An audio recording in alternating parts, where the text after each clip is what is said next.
everybody? What is up? Welcome to Xbox Ultimate Podcast, episode 160.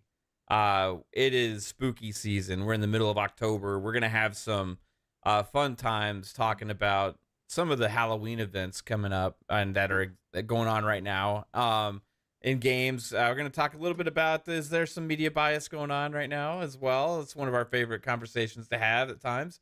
There's also more ABK discussion to be had after Phil's interview the other day. Me and Pong talked about that a bit last night.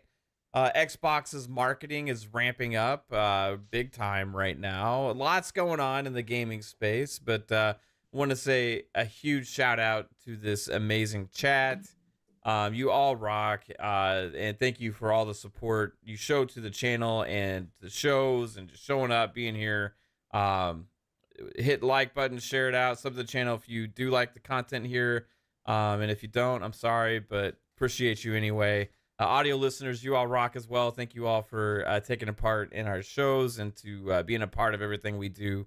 But real quick, a special huge shout out for me, my beautiful wife Caitlin. It is actually our anniversary today. Married for 16 years.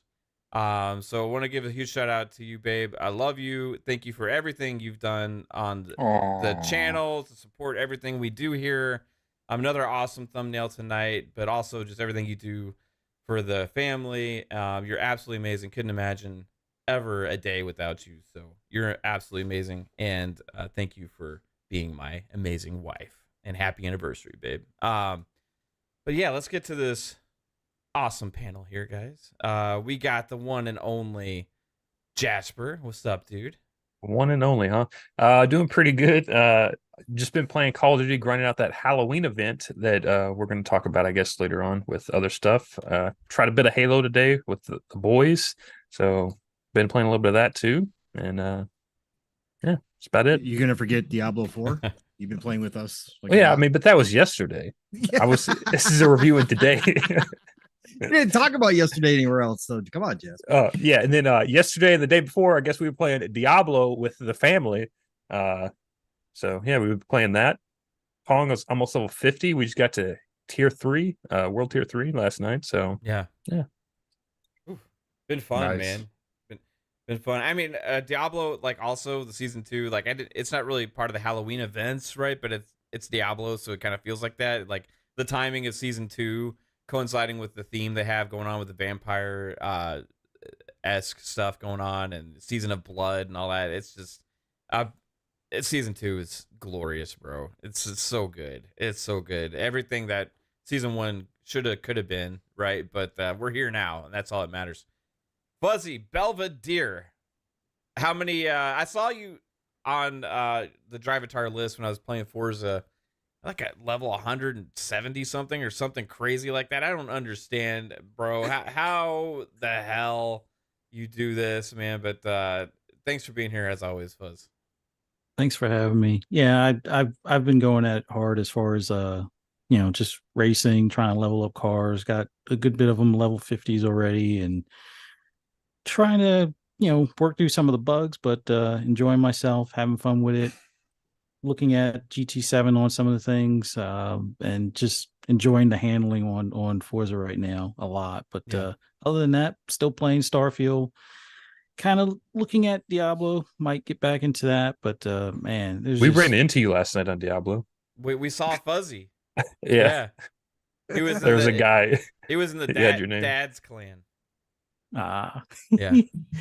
No, but yeah, there's just so many games out there to play right now, and it's almost like playing a game watching Twitter, because man, there's a game out there about a bug with bugs, and I'm pretty sure we'll get into that as well. But glad to be here with you guys. Nice, man. Appreciate you, Fuzz, as always, dude. Psycho, how's it going, bro? You had a midnight launch last night for Spider-Man 2 and Super Mario Wonder. You had a huge turnout. Huge, bro. It was so huge that I had to fight people off with bats. I mean, it was insane. Man. Well, I guess it's better than shooting people like that other guy. Wow. Yeah, that happened in Florida, everybody. It's crazy world out there. How many people did you have at your Spider-Man 2 Super Mario Wonder launch party going on at GameStop? I had a staggering 8 people. Wow. That is a lot for GameStop these days, for sure. It is Yeah. massive midnight. Is that the same number of employees you had? No, we had 2. Okay. And yeah, it was disappointing. It was so and 3 out of the 5 or 3 out of the 8 were there for Super Mario Wonder. Yeah. And like so it's weird, man. So like there was like everyone that came for Super Mario Wonder were in their Mario pajamas, like husband and wives with their little kids at midnight. And I'm like, yo, what is this? But I'm like, okay. And one guy dressed up as Spider-Man, and it was weird because I looked over and he took off his like little eyelids so you can like actually see when he was paying for his copy. And I looked over, I'm like, "You're right, Spidey," and it was the whole thing. But yeah, it was not as I thought it was going to be a bigger turnout.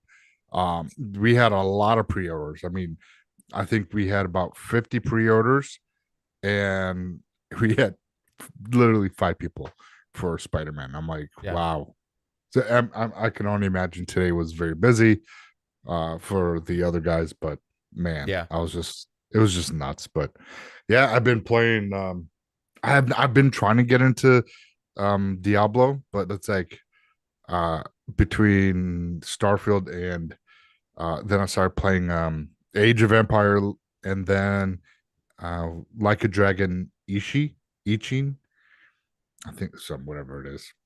I started playing that today because I just want to something a little bit different, and been enjoying that. I kind of like it because it's like a dragon, but you're samurai, so it's like, yeah, okay, this is cool. So I've been enjoying that today, and but yeah, and so not really too much, and other than hearing people unable to download their Spider-Man 2 game with their digital copy when they bought the $600 console. So that was kind of freaky, because we a lot of people were like, hey, why can't I download this game? Like, well, it's probably because it says you have to be download on the 20th and stuff. So we get a lot of calls about that. It's like, because I thought PlayStation, you were able to, like what Xbox you could do, you could download the game, like pre-download it, but I guess you can on PlayStation,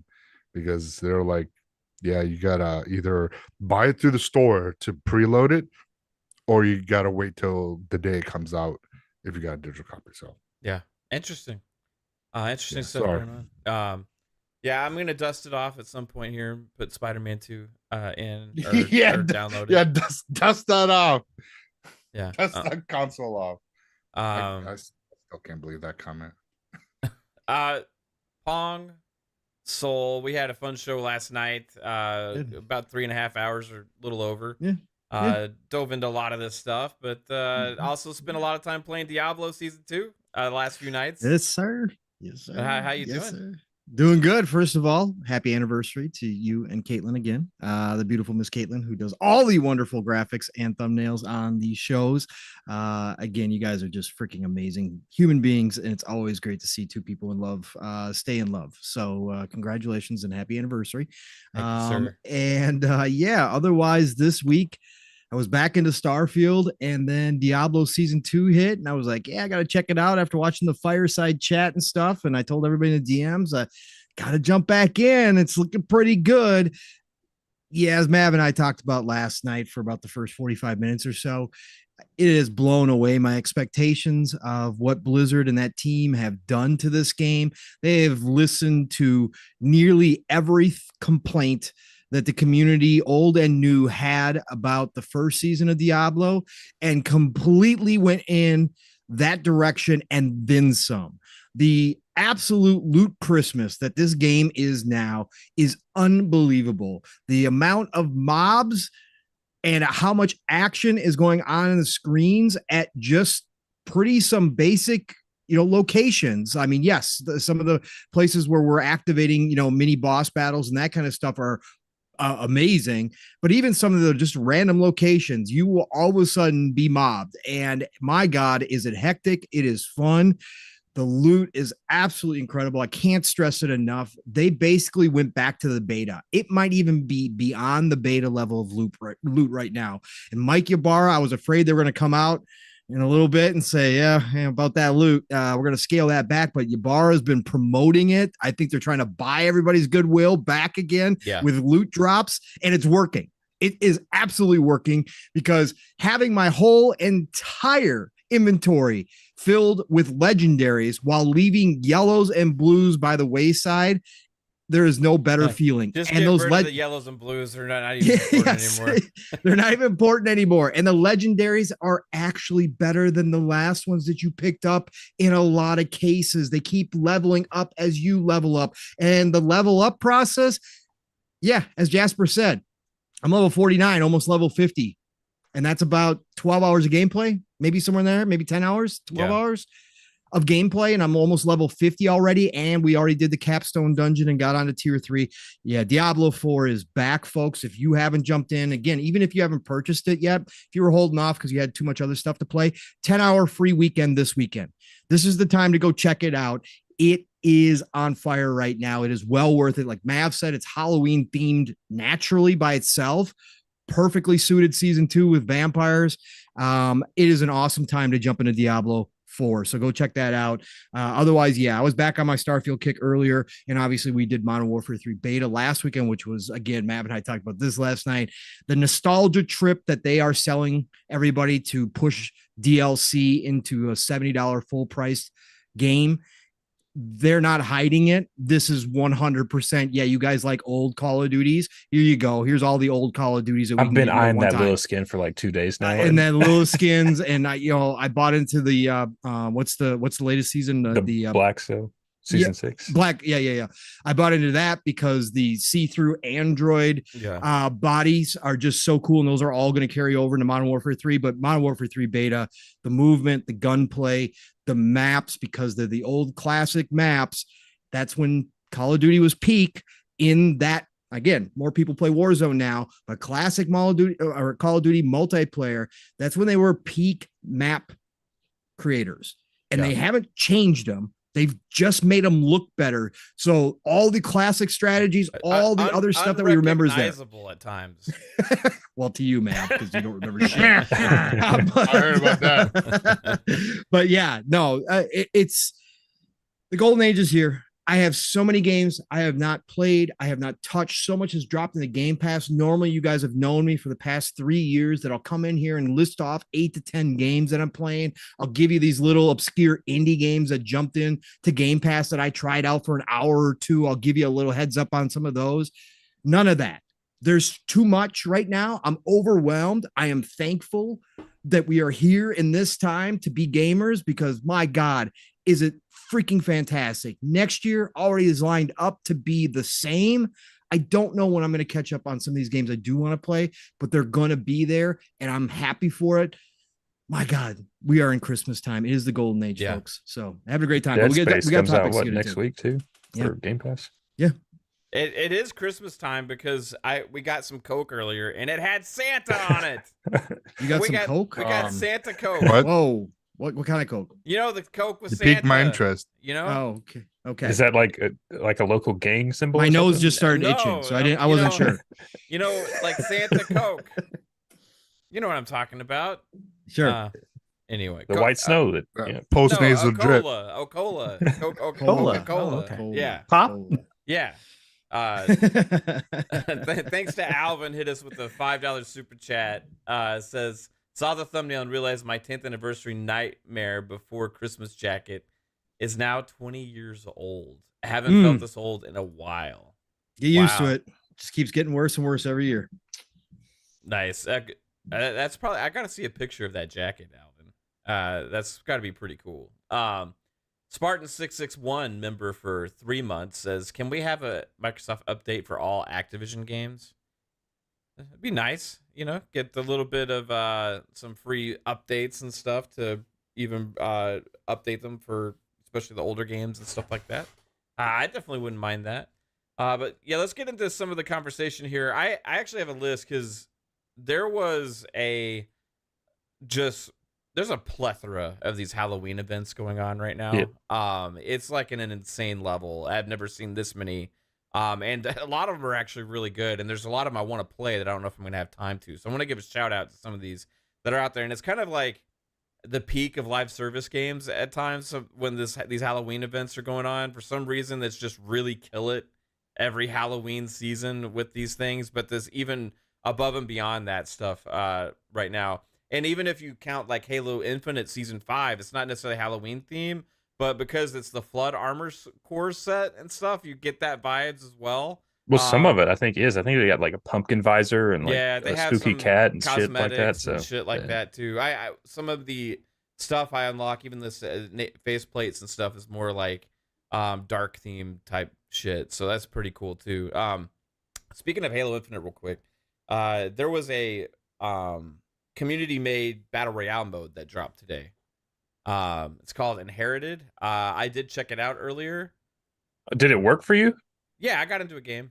Oh, okay, because I couldn't. Oh, you couldn't get in it? Yeah. No, I sat there and it loaded for like 5 minutes and nothing ever happened. I just sat there in the lobby, so I gave up. Yeah, I just looked in the custom game browser and found one that was like near full and joined it, and it eventually loaded up and I got in.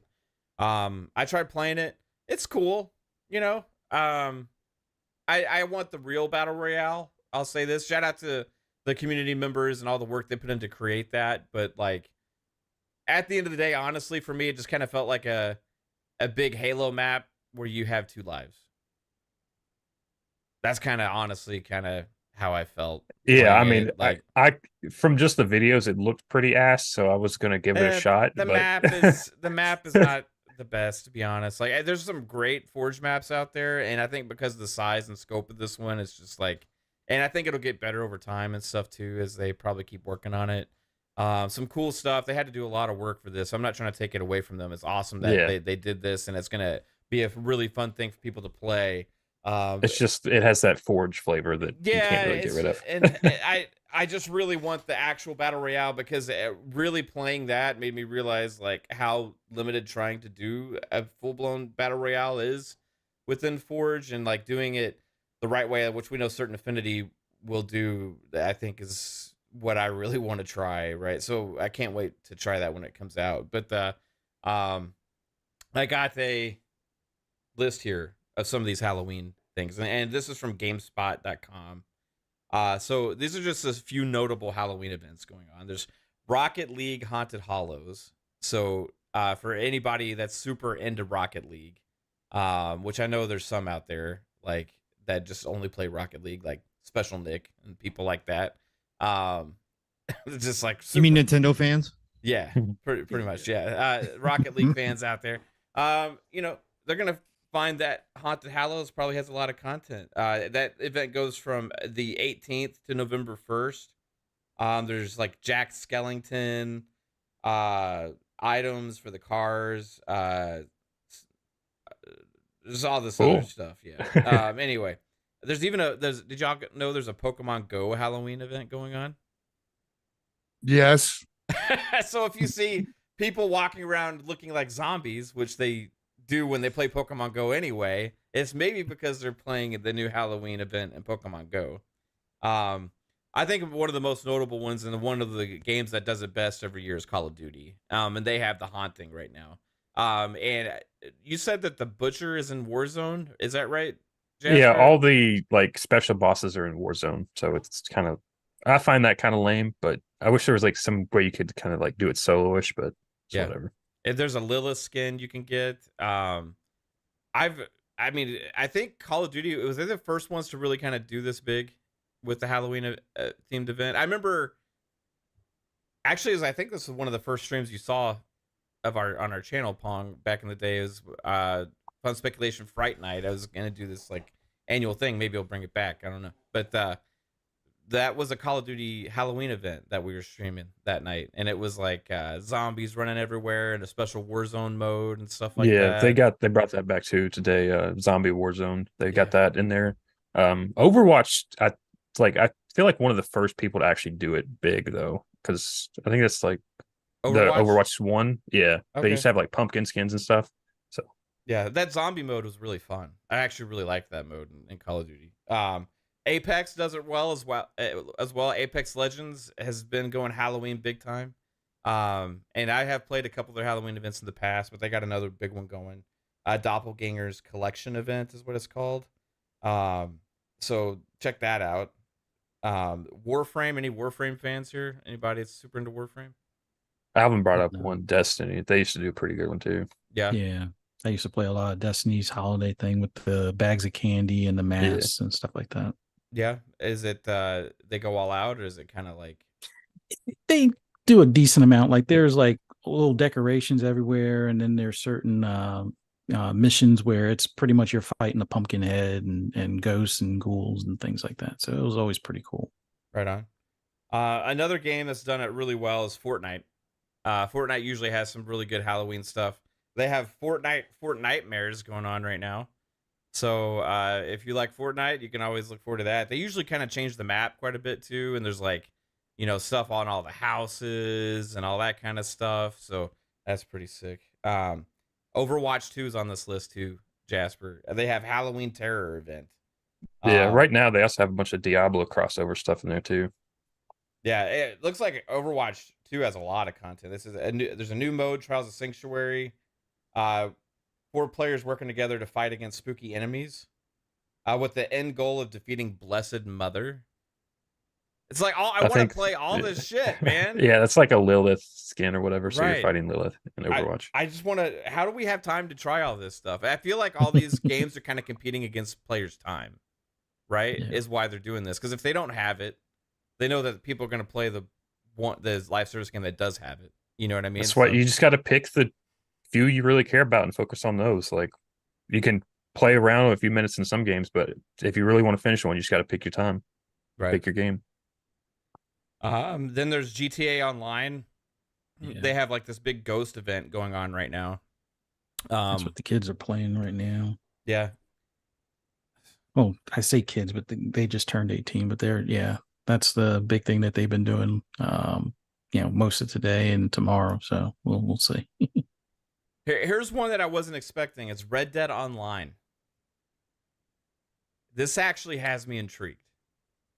And I don't know. Someone in the chat mentioned that. I don't know if maybe we should bring the no-gooders back for a night just to try this out.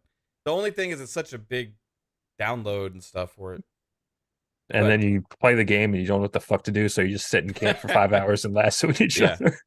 So this event runs through November 6th. It says the players can take part in All Hallows Call to Arms mode where they fight against waves of attackers.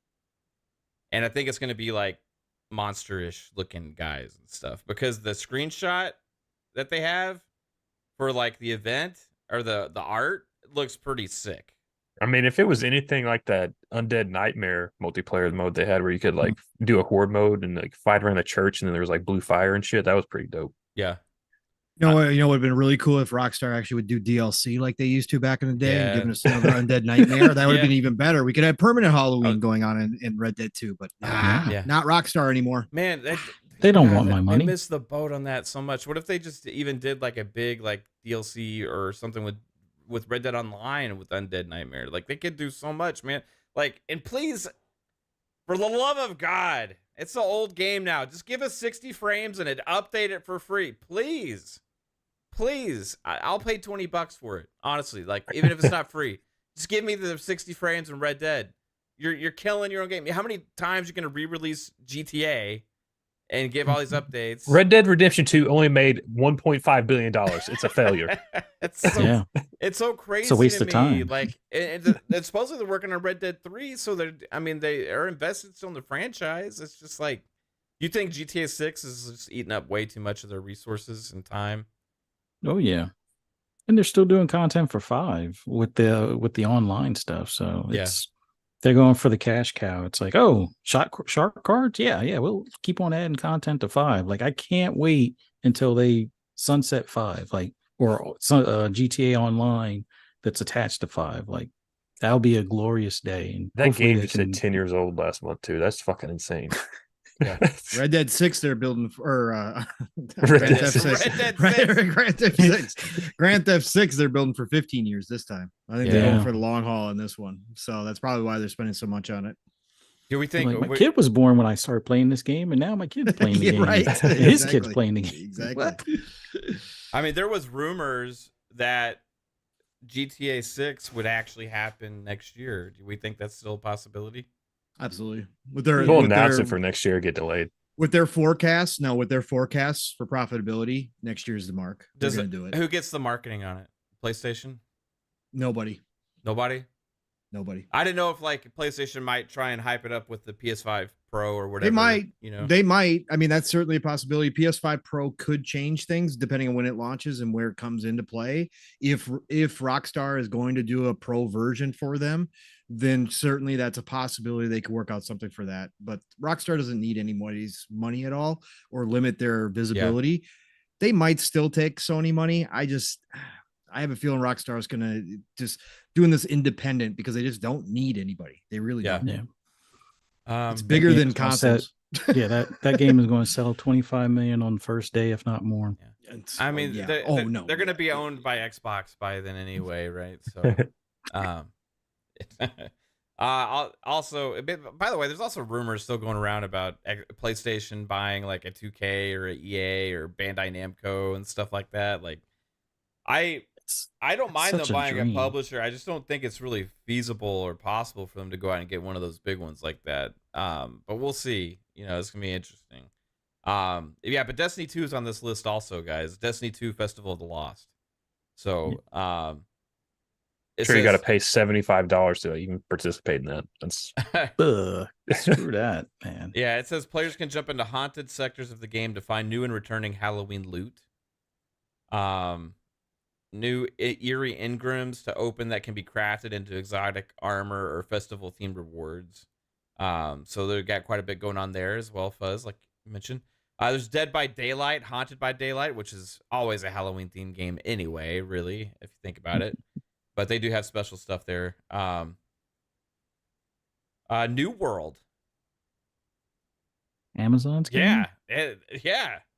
Really? New World. It has Night Vale Hallow. Or Hollow. Or it says Hallow. Hallow. I don't know if is that how you spell Hollow? Or Hallow? Yeah, it Is says it like Hallow. Halloween? Is it the beginning of Halloween or no? Or Well, it says Hollow. Hallow, like Hollow. Hallow, but I always pronounced it Yeah. Hollow. Is that Yeah, am it's I Hollow. pronounced okay? Yeah. So it says players can unlock a range of spooky costumes, including Captain Thorpe, Adiana, a Nubian Reaver, and Lost Monarch. There's treat baskets hidden around each town in the game, and they include a variety of items, including candy.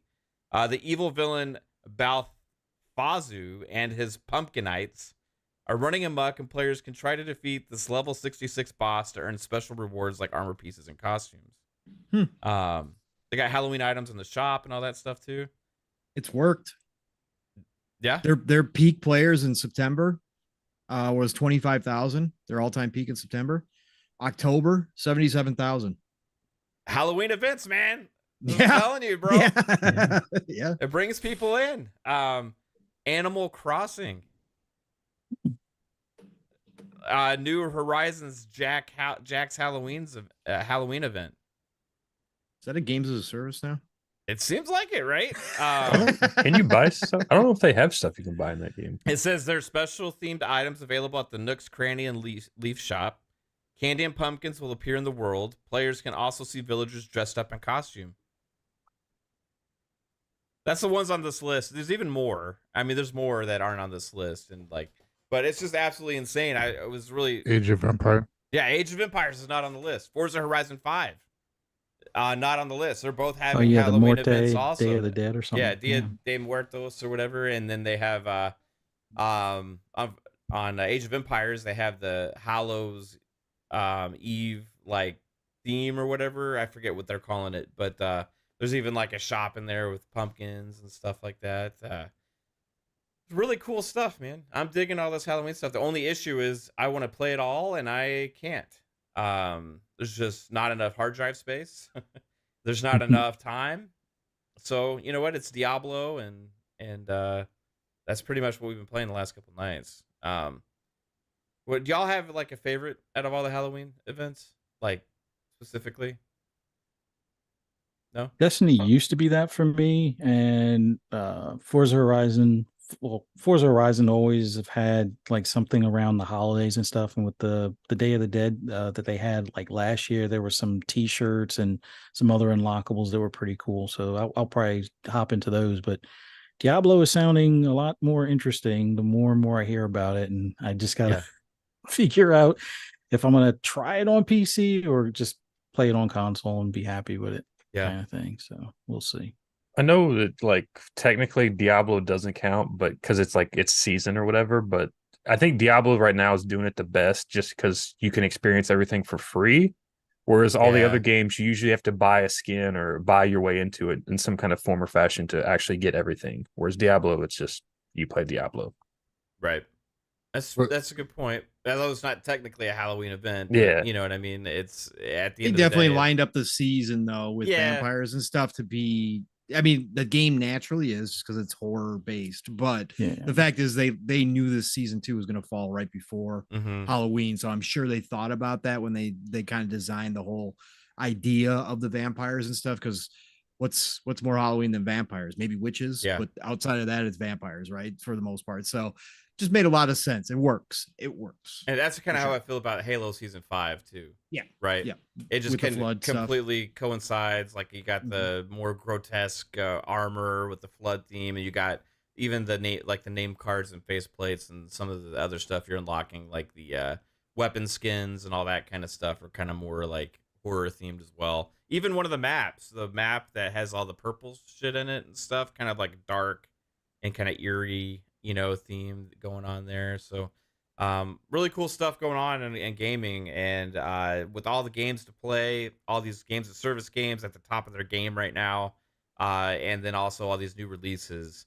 But one of the scariest things that's been out there for many gamers who just spent $70 on a game is the horror of swinging around as a spider and getting trapped in a building.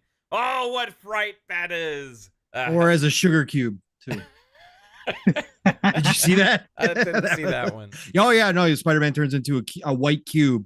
So of course the console warriors ran. Oh, perfect! It's a sugar cube for all the ponies. Congratulations. Nice. So we were kind of talking about this behind the scenes, so I'll kind of get into this. Like Spider-Man 2, huge launch for PlayStation. Insomniac makes another great game. However, there seems to have been, for some reason, no mention really or addressing all of these bugs from all these reviewers that have come out to give this game high praise. I even saw a tweet from ACG talking about the, I guess it's the other guys on his podcast. Yes, correct. That their playthroughs have been absolutely riddled with bugs and stuff, and they've had a lot of issues. So this isn't just coming from the J-Rocks in the world all having fun with this, right? But this is coming from multiple sources where this game has numerous bugs, and now you may not have it yourself, right? I've seen people say, hey, I've had one bug, or, you know, didn't really have anything. You could say the same thing, though, about another game that had numerous articles and people talking about the bugs and stuff like this, and one of the most bug-free Bethesda games ever, and that was Starfield, right? Yeah. Or Cyberpunk. Some of us didn't have bad Cyberpunk experiences either. Yeah. So this is a thing that's kind of out there, and it's kind of brings more light to the fact that, and it's not just a console war thing or a PlayStation versus Xbox thing. I feel like this is a real just pick and choose what you're excited about, what you're a fan of from the reviewers, and if you are, then you just completely bypass and ignore the issues that it has to give the ultimate praise for everything that your favorite kind of game has. And then if you're reviewing something that you may not have as much excitement about, or you feel like you're a little bit more judgmental of the developer or something, you're going to pick it apart and nitpick a little bit more on small issues and really blow those out of proportion, let them affect your score really, really heavily. Which doesn't seem to have happened at all with Spider-Man 2. There's a lot of clips out there showing this stuff. And, people like J-Rock are getting flack right now for posting so much. But at the same time, shout out to him, because at the end of the day, he's doing the same thing that all these people were doing with these Xbox games. And they just don't like when they get it back. And that's exactly what he's doing, right? So you can say it's all nonsense or whatever, and he'll probably say that too. You know what I mean? But at the end of the day, it's still bringing to light a lot of the stuff that these reviewers have been missing. But it's not just him showing this stuff. It's actual other people that actually have access to the game now or are coming across a lot of these issues. So is this something that's glaring more to like a... I don't want to say it's like necessarily pro PlayStation, but like negative Xbox sentiment, or pick and choose which games to pick apart, and there's no rhyme or reason to the damn reviews anymore in games. But what about you, Pong? You all have heard my rants. So professional reviewers, the majority of them, or let's say a majority, I would say a majority at this point. I'm not going to say all, but professional reviewers become more and more irrelevant every day. They show their true colors more and more every review about what it's all about. And that's simply, again, in this case, when it comes to bugs, we've talked about this. It isn't necessarily just because it's a Sony game, because we saw favorable reviews with Jedi Survivor, etc., despite massive performance problems that a lot of reviewers actually put in their reviews, but then still gave it a 9 or a 10. That's why Mav and I can come out here and say that Starfield is our favorite game of all time and call it a masterpiece. And you can have a billion people jump in and say, oh, it's not. How could it be? It's got bugs. It's terrible. It's mid. Blah. These reviewers are no different. They put their underwear and their pants on the same way we all do. Some of them some of them probably don't wear any, right? Yeah. That's fine. But what I'm saying is they're normal people with opinions. And yes, nowadays, because of Metacritic and because of other sites like OpenCritic, have now gained the popularity and the power. And let's be real, there is a power in these reviews. Some developers are bonused on those review scores, right? So there's a power attached to this now, because those sites, those aggregate sites, have now created a single number. Back in the day, we didn't have a single number to sit here and talk about. We had to go through, maybe I bought EGM and maybe Mav bought a totally different magazine, and they would have different reviews in them, and we never saw the other one. But nowadays, with a site like Metacritic, it really has condensed it all into a singular number that everybody can point to and say whatever they're going to say about the game. And again, we've talked about how the scores have gone from back in the day when we saw a 7 or 7.5. That was a good game. We were like, hell yeah, cool. This is a great game.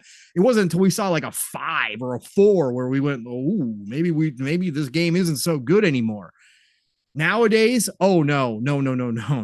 High 80s, at least minimum, is like the standard now for considering something a good game. So, but these reviewers are just becoming more irrelevant. Again, the masses are never going to stop going to the IGNs because they just don't give a shit enough to pay attention to what's going on. They're going to continue to believe that they're being told the truth. But this is across all journalism these days. Propaganda, fake shit, all that stuff is being spread as actual news. And it doesn't matter at the end of the day. This is why you got to find 1, 2, 3 reviewers that you do trust, that you've listened to or read multiple times, and they kind of match your feelings on the types of games that you're looking at, and that you know that they're going to give you your opinions. For me, it's like ACG. I know he's going to give me my opinion. But like Mav said, with Spider-Man 2, with any of these games nowadays in 2023, the really hard part about all this is there are going to be times where a reviewer might not have the same experience as the same person, his own colleague sitting right next to him. Like ACG found out on his podcast, which Matt brought up, that he hardly had any bugs. And he talked about it in a review because he always talks about the bugs in his review. But then he got on the podcast with his bros, and his bros were like, yo, no, we're having big problems. Like 2 of them, like we're having massive lots of bugs, crashes, all this stuff. that's the problem with video games nowadays too, is it's very hard because not everybody's experience is the same. But again, the console war aside, and again, I will say this, what J-Rock and others in the community, shout out to all of you on the Xbox side. It is a tit for tat game. It will be continuous. It will go on forever, but I don't blame them for doing it after what happened to Starfield and whatever happened to other games. It's tit for tat. So go ahead, do your thing. If that's where you're swimming, swim.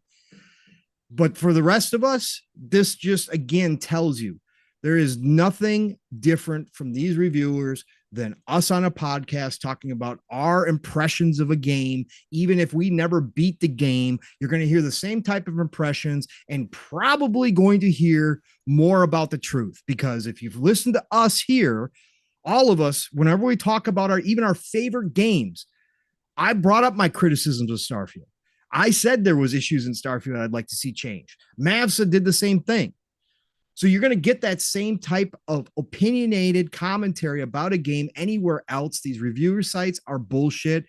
But again, and the masses are never going to stop. So we're going to continue to hear this. Console warriors in the circus are never going to stop. So we're going to continue to hear this. But obviously, as Mav said, we have another clear indication. Maybe not all the reviewers had enough bugs to talk about them. Maybe some reviewers did have copies that did perform really well when they played through the game. Again, this isn't a long game, folks. This isn't a Starfield. This isn't a huge scope game. We're talking about some people are finished this in 9 hours, right? 11 hours, I've heard, whatever the case may be.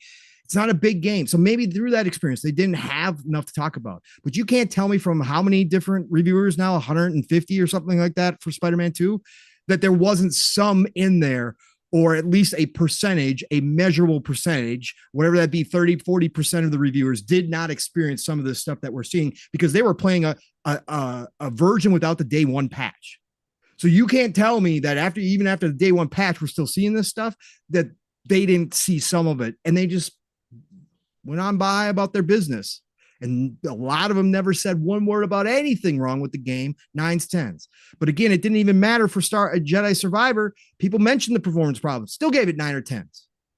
Again, take it all with a grain of salt. But reviewers, professional reviewers, the majority of them are simply biased people who pick and choose what they want to praise, what they want to tear down. They feel like they have extra power over the masses because they're professionals and nobody else is. You guys could never do a review. You don't know the whole review process. They throw out all this language to gatekeep who they are as professionals because they want to protect this little world that they're in. But in reality, they are no different and they're showing their true colors. And this is journalism across the board, no matter what topic you want to pick. It is no longer about even putting up the face of neutrality. You are just going to say, I'm doing a full, complete editorial with all my opinions and facts be damned. We're just going to throw it out there. That's my number. That's my score. Here it is. It's a masterpiece. Go play Spider-Man 2, PlayStation 5 forever. Yeah. What is this? So, well said, man. Honestly, there's nothing on it that I've seen that I would be like, oh, I can't play that game, right? But like the same thing with a lot of the other games, you know. So it's like the hyper focusing on some games where you talk about it a lot or you don't talk about it on others and all this kind of stuff. Seek it out. Yeah. Whereas other times you may even see it and you just turn a blind eye. But other games might not even be obvious, but they go seek it out to be able to point it out in their reviews, right? And in their talk, because they know it's going to drive engagement, Mav. Again, that's the name of the game for journalism. All written about it for a month after the game came out. Engagement. You know? People writing articles about how they've already forgotten about Starfield. Yeah. You just wrote a whole damn article for engagement talking about Starfield, the game you claim you forgot about now already. My response was like, why didn't you write about the other games you forgot about? Right, because it won't get you because you fucking actually forgot about them, you dipshit. They can't write about something you forgot. Like the whole kind of thing just like doesn't make sense. And you know, it's all for business and clicks at the end of the day. And I feel like there's sometimes because I honestly feel like, and I don't know, I want to know y'all's thoughts on this and maybe get Fuzzy's take, but I honestly feel like there's so much love for certain franchises and certain games and so much hype about it that some of these reviewers and sites are actually scared with some games to pick them apart, while they know that it's cool with other games and franchises to pick those apart, right? So there's a little bit of a inherent thing just there. Like, it's not just console based, because we brought up Jedi Survivor, right? Completely ignored all of the problems and issues that game had for a while. I played it. I got it. The reviewers convinced me. Bought into the FOMO. I'm like, oh yes, it's gonna be amazing. I got it. And I'm like, what the fuck happened? How is this the game that they've all played? Like, I don't understand and comprehend this. It was way worse than the first one. Looked worse. Played worse. Had way more issues. Audio bugs, glitches, artifacting, shit just going on left and right. And it was even supposedly worse on PC.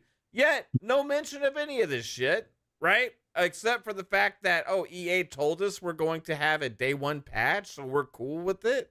Like, really? And then you're going to, for Starfield, you're going to be talking and making articles for a month about these random fun type bugs that you have. And then Spider-Man 2 has some of the same stuff, and you're absolutely fucking quiet about it at launch and not even talking about it at all? How is this possible? Fuzzy, is that what's going on? I don't understand. Well, yeah. Well, they're afraid that if they get blacklisted by Sony, they won't have these early copies and things like that. Like, I'll give you what I consider the last straw for me when it came to the gaming media.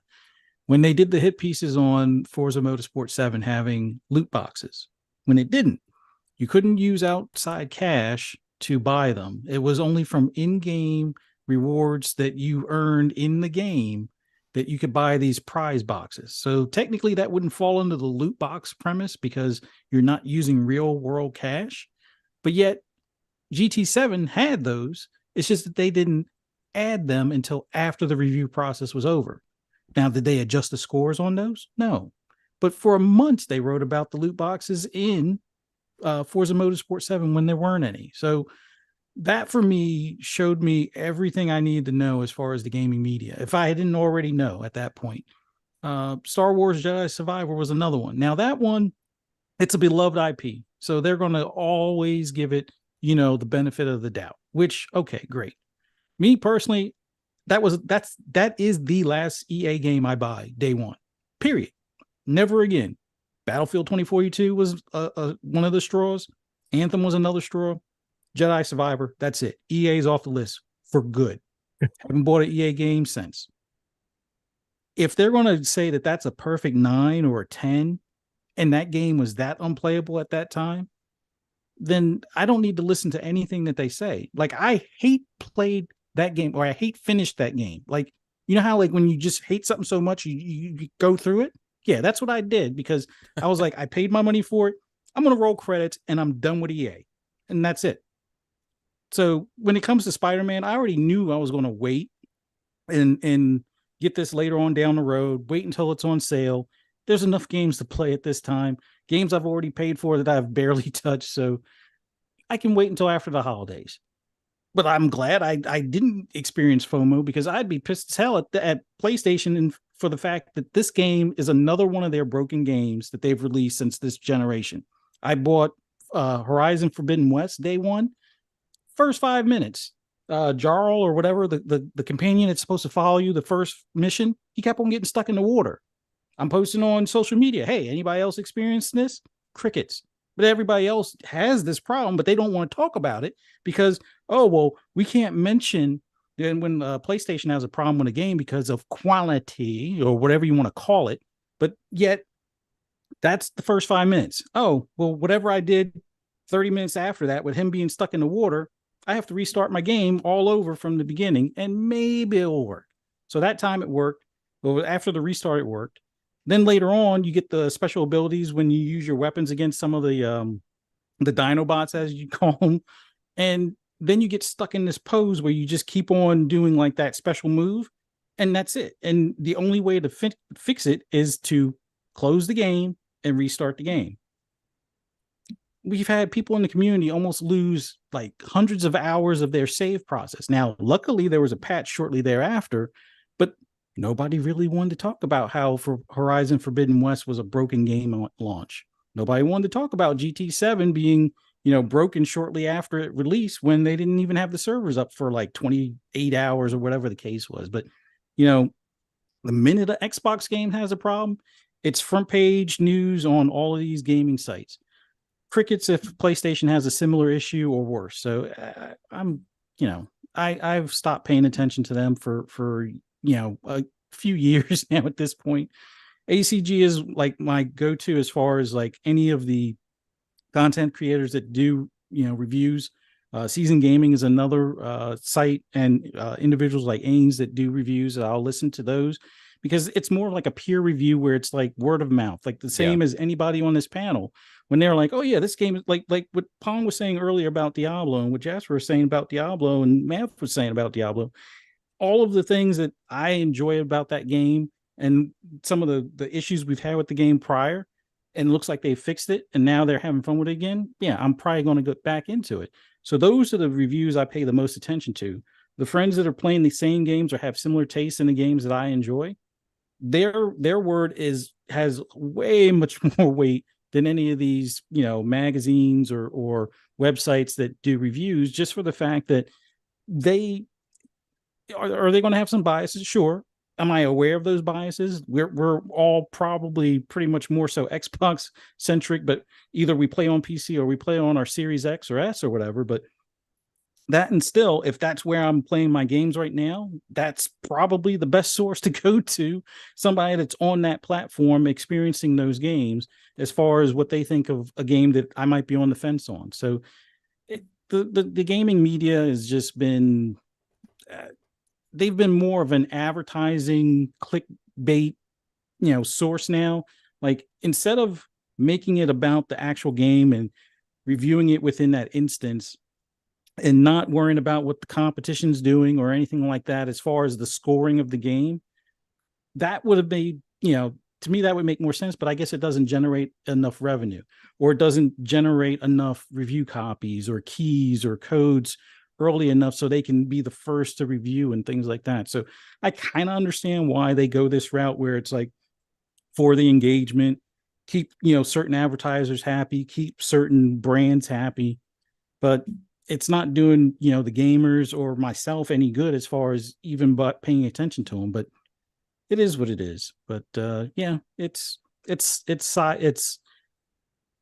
lopsided, and they're it's almost like what do you call it, like Scooby-Doo, where they unmask the villain at the end. They're showing their true colors at this point. Like, I mean, we all knew that they were PlayStation fans. They grew up on PlayStation, so it's like, oh yeah, they have a certain affinity to PlayStation, but when it comes to Xbox, it's like, oh no, everything is bad about Xbox in their eyes, and the least little thing with PlayStation, it's like, oh no, that's not a bug, that's a feature. So even like talking about the bias thing for a minute, like, even though like we're all like majority Xbox people here, like, we still call out Xbox or their games whenever we don't like something. I've been on Halo's ass forever. You called out Forza stuff that's like you don't like in the new Forza, so it's like you just have to try to set your biases aside as much as you can and still call it for what it is and what you see. And a lot of these companies don't seem to do that, or they just don't care, or whatever it is. I don't know if it's hive mind mentality that they have, where it's like, everyone's saying this is great, so I can't see past its greatness. It's great, even though it's right in front of you. Yeah, exactly. The hive mind thing's been around for a long time, man. This goes back really to the 360 era for me. Like, I brought it up several times, but I noticed trends, with media and games media, and that kind of permeates. I kind of feel like it usually starts with big games media and kind of permeates throughout the communities, right?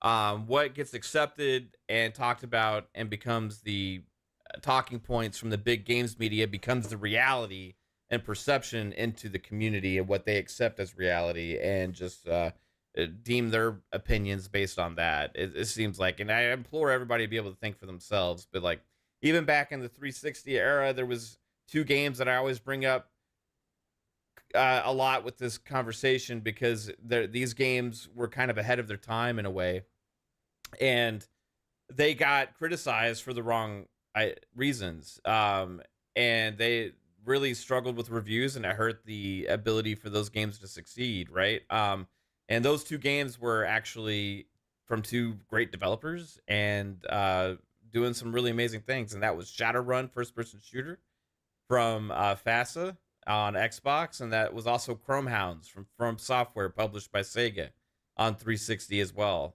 The thing that made those games interesting, because it wasn't normal or popular back in that era to be primarily focused on multiplayer as a game, right? Games that had the multiplayer element where there was a campaign, and then you had multiplayer, right? Now these games did it differently. These games had the primary focus of the game was multiplayer. The only kind of thing campaignish there was more or less just a tutorial to teach you how to play, right? And yet every single review, it seemed like, out there was like, oh, the campaign sucks, like the campaign is like short, there's really no like, and it's like, this game is fucking, like, this is a tutorial, you guys, what are you even fucking talking about the campaign for? These are fucking multiplayer games, right? Like, and these were games that were celebrated and talked about from the people that played them and were having a blast, yet that talking point kind of permeated through the community and the casuals, were like, oh, this game's mid, it's got a 7 something or whatever, and it's like, okay, we're just not even gonna pay attention to it. And you had some of these cult classics form out of it, but these games could have been way bigger. And I feel like the sabotage comes from the top and the hive mind mentality, and that still exists today, and it exists with other things like game price increases. Right? Who was the first people to always come out there and championing it? It was big games media, right? Oh, it's okay. Like, we're just going to make it okay now. Or then you go on to the next thing, and then the next thing, and the next thing. And then when you talk against it, it's like, why are you speaking out against this? You're not going with the trend of what's okay and acceptable now. We're going to make excuses for it. And it's like, it's a lot of bullshit out there with hive mind stuff. And I feel like that's always been a problem with reviews, at least in the modern era of gaming. And it's accelerated with social media because it just spreads even faster. Yeah. Because people can't think for themselves. They see the person they follow on Twitter that they like or whatever that they look up to is like 100%, it's 10 out of 10 games. So then there's like, yeah, it's 10 out of 10 game because I can't think for myself because he said it. It's like, and I've really felt this all along, and I will battle anybody who challenges me on this premise. Review the game and judge it for what it is. What is the experience they are trying to give you? That is what you should judge. You should not judge it for what it is not, right? Because that is not what they created. That is the issues I had with Starfield reviews. That's the issues I had with several other reviews out there. And then for some reason, when the game is what they thought or what they perceived it should be, it gets a pass for all the other issues, right? And it's like, just reviewers, you gotta just if you want to give Spider-Man a 91, that's cool. I don't have a problem with that. If bugs aren't that important to you, that's great.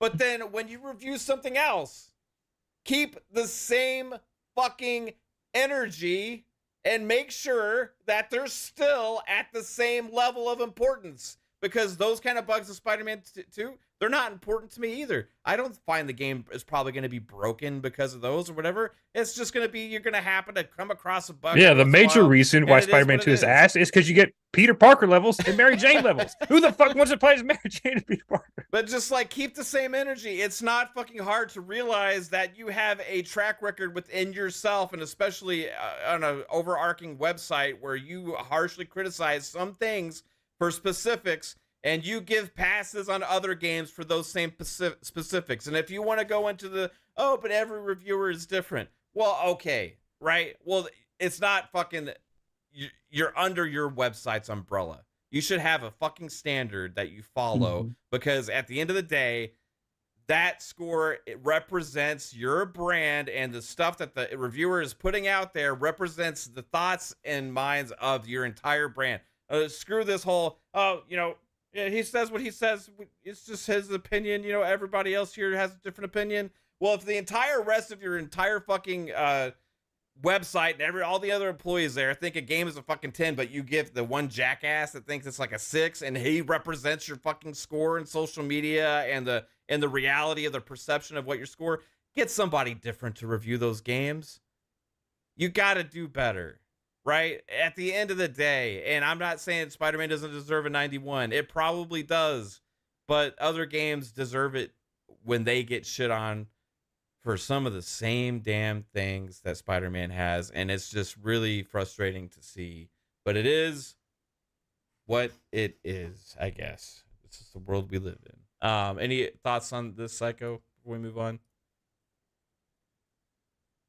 Cool talk, bro. All right, let's get on. Let's go move on past this thing. Right? Hello. Yeah, we can hear you now. Okay. I think something's wrong with it. Says my internet's unstable, so Oh, okay. I don't know if it's me but yeah. So it's fucking crazy because we're talking in the green room about this, and it's just nuts how the blatant blind eye to certain games because they like them because it's a style game that they prefer. But instead of giving honest opinions, like, Starfield's not the type of game that I like to play, but this, and this, and, give honest fucking opinions. And if a game is so buggy, rate it as how it is and update it if they fix it. That's what you should do. You shouldn't base a game on the promise of possibly because Jedi Survivor, it wasn't a day one patch when it got fixed. It was what, 3 months later? 6 They months? just got fixed like last month. Yeah, so Yeah, it's 6 like, months. Yeah. oh, the day one patch was 6 months later. Sorry, guys, but that's the thing. It's like, give the honest opinion, give your honest review of the game that you're playing. If you have a game that is buggy as hell, then I guess maybe hold off on reviewing it and just put a review. Here's my temporary idea, thought of the game. And I will give once the day one patch comes out. They're not going to do that though because they lose clicks because it's all about engagement as soon as it hits. And that's that's not worth it. Unfortunately, that is where we are in media. It's engagement. The news does it.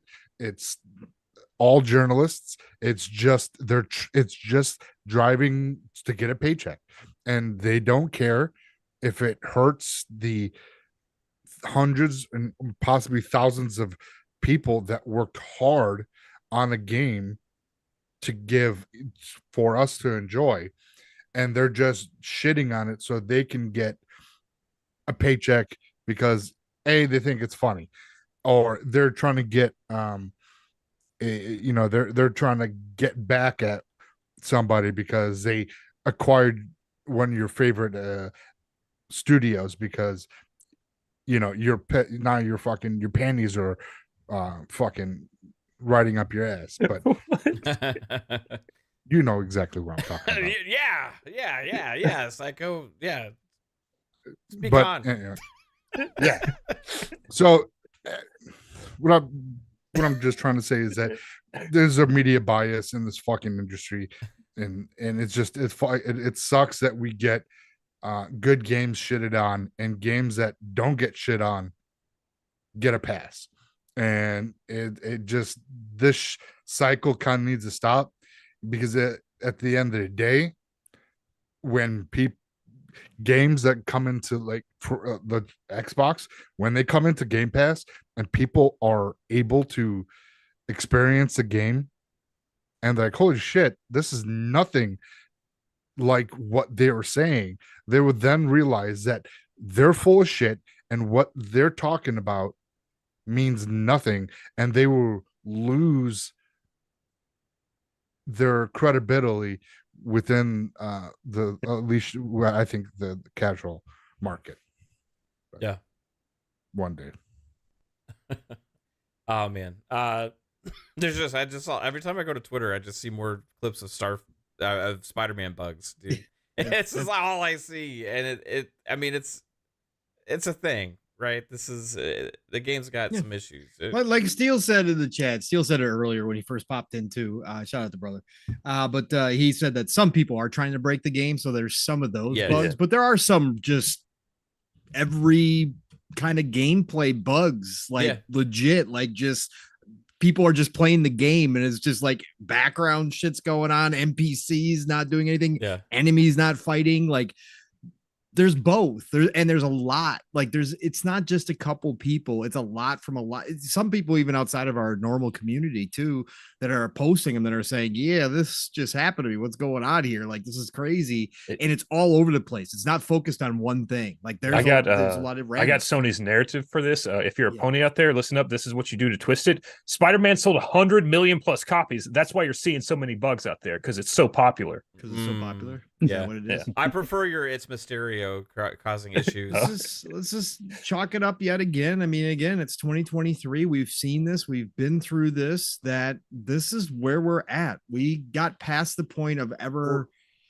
having devs and publishers delay their games further. Now with the budgets the way they are, and with the absolute necessity have content out there at certain times, we're going to continue to see this. And I mean, yes, we got to call it out, we got to criticize it, we got to hope that they do better, we got to hope that they put things in place that are going to fix this stuff. But this is where we are, and this is why Steele and I will be talking about this a lot tomorrow, because Steele and I have made this a focus on a lot of our shows tomorrow on Living Split Screen, is that honestly, if you can get over your FOMO when a single player game comes out, we are now at the point where you can legitimately say, like Fuzzy is doing with EA games and others, don't buy the game. Wait, you will play better because you will get the best experience possible, and you will pay less because chances are that game will be on sale.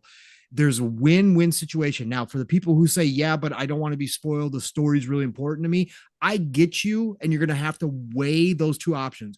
Do you want to play potentially a really buggy game and get the cool story and not know anything about it, and that's more what you want?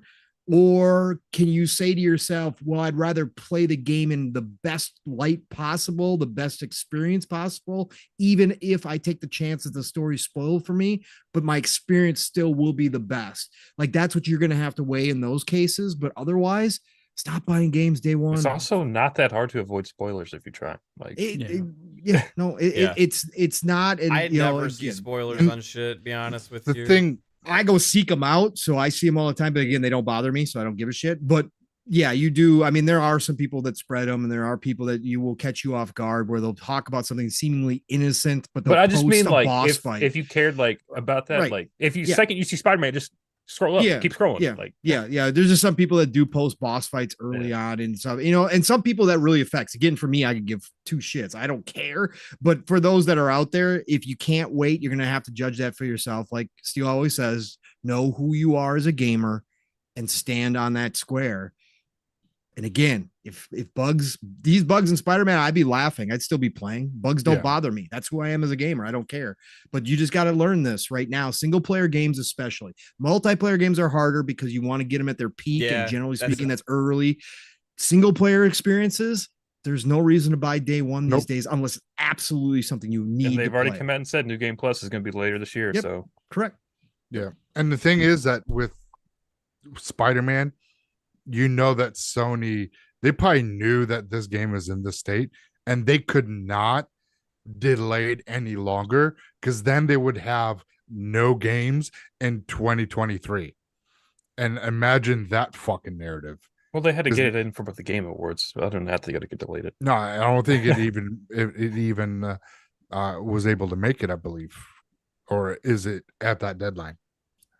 I think November is the deadline. November's, I think. Deadline. Okay. Yeah, it's like November 8th. But still, but that's the thing. It's so now here we are, Sony kind of pushed out. Where's this quality? You're spending $70 and people are like, I will spend $100 because of these polished quality games. That's a good point, Psycho, because that was a big talking point used in a narrative about the making up for the price increases. It's not about quality anymore. It's about brand. you're paying for the brand. No, It's just no. like Apple. It's a premium thing, and Are it's all just about quality. it's That's not quality. why that's their narrative, though. The narrative is they pay this money for the quality. Where is the quality when the game comes out in this state? If you want the quality, they would have to delay it. If they had to delay it, then they would have nothing in 2023. And then what narrative then? Like, oh no, they pulled what Xbox did last year, but Xbox did have a couple games. It's the same thing with Apple. It's about the brand. You're buying the brand just so you fucking have it, and that's what PlayStation's. And it goes back to what we said too, Jasper, and what we've been talking about is people are going to forgive things that they love. They're going to forgive. I flat out said when I talked about Starfield, you guys all know my bias on Starfield. Yes, I can still criticize it for the things that I see. Yeah, but at least you're honest about it. Right. But am I going to point because of how much I love Starfield, is every little thing going to bother me as much as somebody who necessarily doesn't feel that way about Starfield? No, they're going to be more irritated. That's what I'm talking about. Like, people are naturally, so people who love Spider-Man and who love Insomniac and their games, they're going to forgive more than somebody who doesn't have that attachment. Or they're rooting for Insomniac, right? Right. It's just going to happen that way naturally. That's human bias. It's in all of us. But overall, the only publisher that can really claim quality these days is honestly Nintendo, right? Their games come out polished. Their games come out and seem to all work. Yeah. Sony but they're lost also way less ambitious. Correct, man. Right. Of course. And they got hit hard over the Pokemon game. The Pokemon game, year, but that wasn't really it's not technically first party, right? So technically, anyways, yes, but I'm just saying overall their games perform. But Sony's old quality, I mean, the new narrative was they had an 88 curse or whatever the hell it was, 89 curse or whatever it was. They couldn't get that 90 mark anymore because of what Fuzzy was talking about with like Horizon. Horizon had a freaking ton of bugs. They have dropped their QA as well. Their QA is not the same as it used to be, but people are still willing to forgive it because, like Jasper saying, it's my favorite plastic, it's my favorite brand, it's my favorite thing. So I'm going to forgive more and I'm going to ignore stuff more. It is that human bias that comes into play for all of us. But I think there are some of us who are more willing to step back and talk about things. Obviously, as we all have here on this show, we've been blasted by Xbox people before for how much we have criticized. Where some people are able to step back, some people just aren't because their egos are so wrapped up in all of it. This is what it is. Like Redfall. Yeah. Well, Redfall had more issues besides like no. Yeah, I'm just saying, like, we criticize, and there were some people in the community that were like, "You're just blah blah blah blah." It's like, bro, take the Xbox cock out of your mouth. Wow. Whoa, sorry. Wow, my panties are riding up. Wow. Jesus. All right. I love Xbox. Don't get me wrong. I fucking love Xbox, but we can't tell. That's it. So let's want to do a Game Pass ad.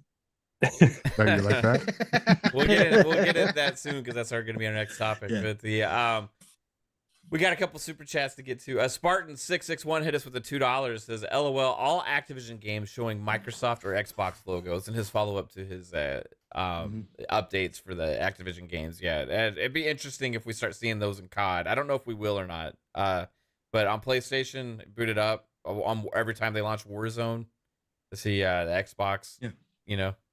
It'd be interesting. Game Shark with the $2. Appreciate you, Game Shark. Says, "Let's be honest, it's just Xbox hate, fear, or jealousy." I think there's some out there. I mean, there's one person out there that gave Starfield a 4 that was blatant about it, and that was Jim Sterling, and that's actually weighted on Meta. How that is actually counting towards the score when you have an openly I hate Xbox, I hate Bethesda stance, and I'm going to always review their shit negatively no matter what video out there, like how that's actually but it also gets outweighed by people that just are blind to Xbox love. It's like 10 out of 10 it's Xbox game. So I mean, those things kind of naturally bounce out. So they should do like a remove the highest and remove the lowest. Like they've done that in other review things. Like they used to do that with car reviews. The highest and lowest did it review last- gets dropped. The Last of difference Us. is, I think that's way more common, Jasper, and it permeates through all games. And you could say that for publishers, you could say that for brands, you could say that all that stuff. But the blatant hate and going to negatively give something a sabotaging score just for the sake of it is the same thing as review bombing something, right? So these pretty much sites was. have an anti-review bombing policy, a lot of them, but when you actually have a weighted review bomb pretty much on your algorithm is pretty fucked up, right? It's just what it is. Anyway, also, we got a $5 super chat from Adidas20. Appreciate you. Says, to be fair, Spider-Man should have got the same score as Redfall. A can of Raid is needed for all those bugs. I wouldn't necessarily go that far, but I do think the bugs should have definitely been accounted for more with the scores if they are still using that in all their other reviews, especially. Well, not all their reviews. They pick and choose which reviews to make it count. Also, Adidas Bugman too. Yeah, Adidas20. Welcome to the channel, bro. Appreciate you joining as a speculator. You're absolutely awesome. Appreciate the support. Jax82 with the $5 says, Spider-Man 2 is the first $70 game I bought this year. May be my last. This is another put it out and patch it later. Love Insomniac, but I'm done. Fair take. Like Pong was saying, maybe wait. Don't let your FOMO. I have been weighing getting it right now, but honestly, there's so much other stuff to play. I'm excited to play Spider-Man 2, but not like overly excited to where I just have to be there right now. So I will play it at some point, and maybe there'll be some patches out by the time I get to it. But even if I did play it day one, I haven't seen anything that would actually like negatively impact my feelings on the game based on the bugs I've seen. I think they're just more silly things. Unless you bought a disc and it wouldn't actually load. Yes, yeah, absolutely. And then also like another one I kind of want to get is Super Mario Wonder, right?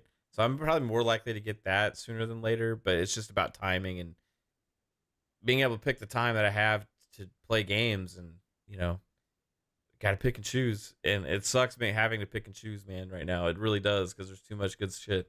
But I will leave you guys with this. And this is to the reviewers out there. With great power comes great responsibility. Just leave you with that, right? All right. The fucking reviewers are the one that shot Uncle Ben. All right. Speaking of Game Pass ads, let's get into some Xbox marketing talk right now, because they have ramped it up, guys. We saw just in the matter of 24 hours a brand new trailer, TV type trailer that's going to be in a lot of places and stuff. I think it premiered at a big event or something that was on TV. I don't remember exactly what, but Xbox trailer that really well done. Had this whole scenario. Pong described it perfectly last night, but it kind of went through these different franchises, get a great feeling and vibe and stuff. But then also last night we saw a little green in Vegas on the Sphere, lighting up Vegas. Xbox having a really awesome ad playing on the Sphere there. Is this a result of post ABK finally letting loose, you guys think? Anybody? A little bit. I mean, I think the big Holiday thing, time too. Yeah, well, Did we've we see always this last talked about holiday? That no, much? no, and I They didn't think have much to advertise. Right. Let's be real. that But they're too. even advertising stuff that's like next year Yes. now for Hellblade Yes, 2 and correct, stuff, right? Correct. Yeah. Yeah. They are.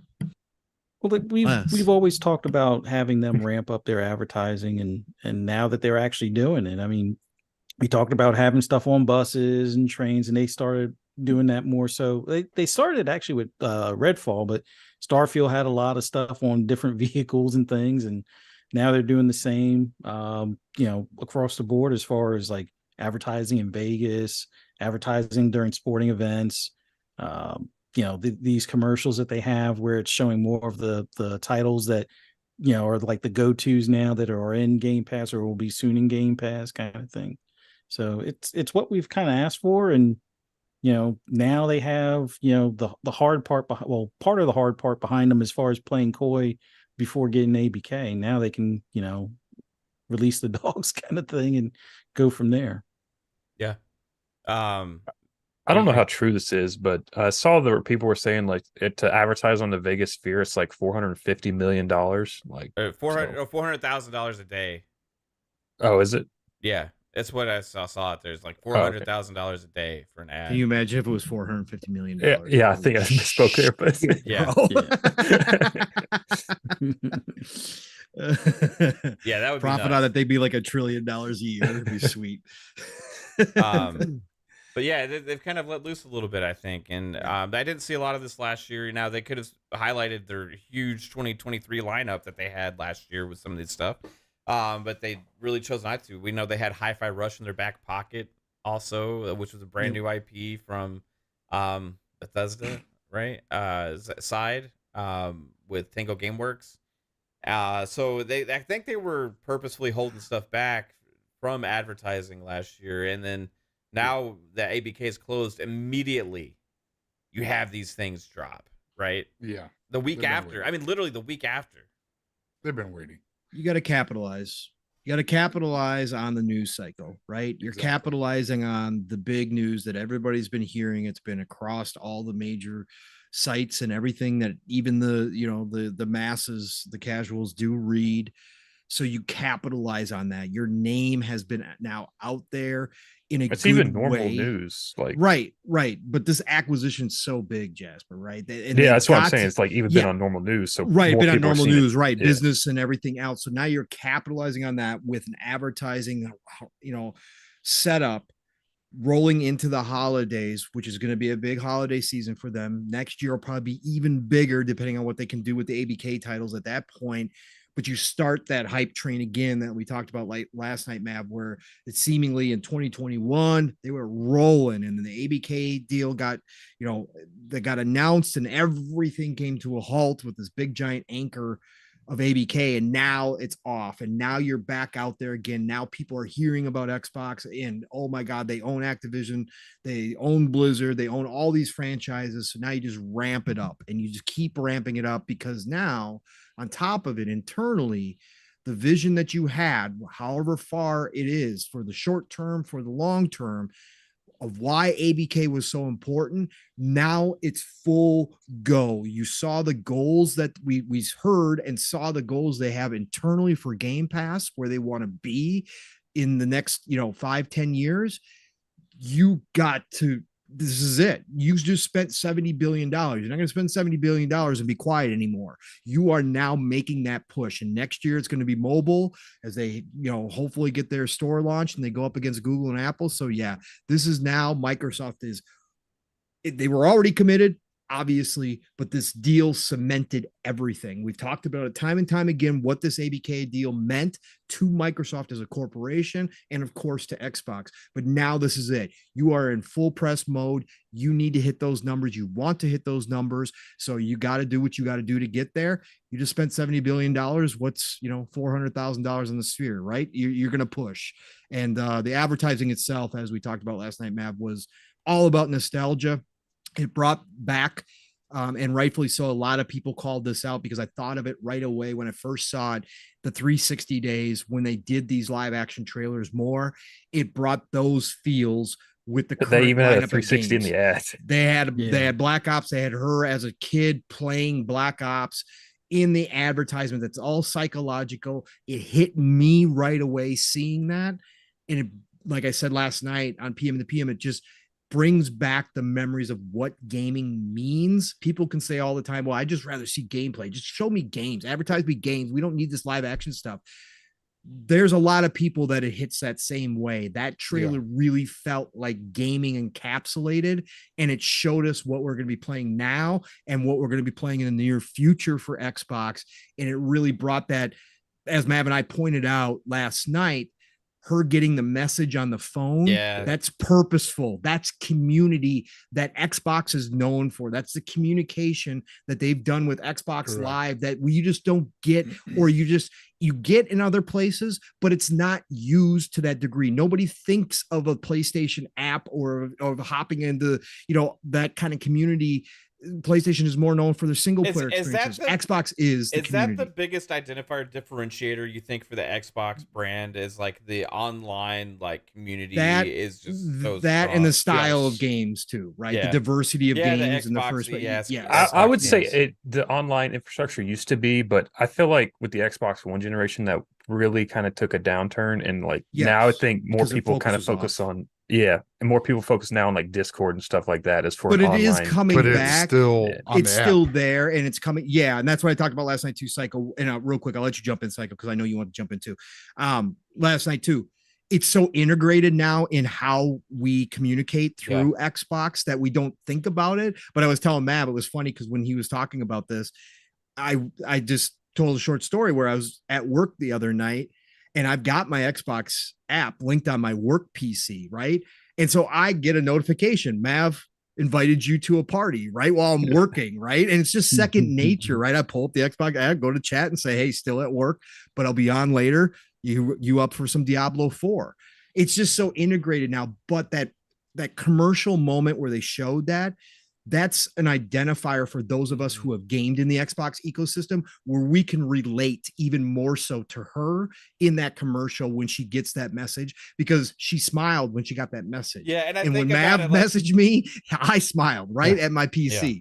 And I think about it like her friend knows when she gets home from work, because it's like the routine of like, they get together and they both look forward to it. It's like we all kind of have that, I think, to an extent. Like, we know when it like these times it's like, okay, I get to game now, and like you have your party that you hang out with or whatever, and that's kind of that's lasted all the way since the 360 era.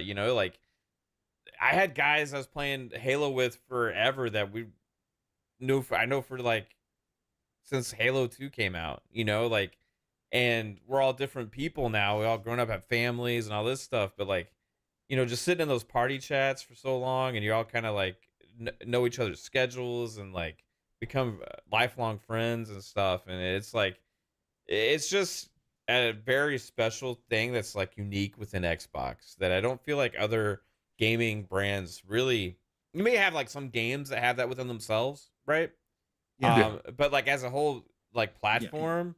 With something they pressed and they pushed on us, and we all accept it, right? And when you are a part of communities, it is, like I said, integral. It's just something that's second nature now, but it really is something special. And it was funny is because that was like literally like took up 10 seconds or less of the entire trailer that they had, but that was the most impactful, meaningful thing there for like that, for and me, the Black Ops says her as a kid, it was that text message, and then her peering into like the past with the Black Ops, the good old days. And she had such a shitty day, Mav, like you were just talking about. Such a shitty day, and that gaming can make it all go away. Just like we talk about podcasting being therapeutic, obviously gaming for all of us is a hobby that we love and enjoy, but in so many ways it's therapeutic for all of us as well. And that moment where she had this shitty day, she just ran in the rain to her apartment, but her friend's simple Xbox message, want to play, changed, made the whole day disappear. And that's what the whole commercial was about. That honestly, she opened up the back of it. Might be my favorite Xbox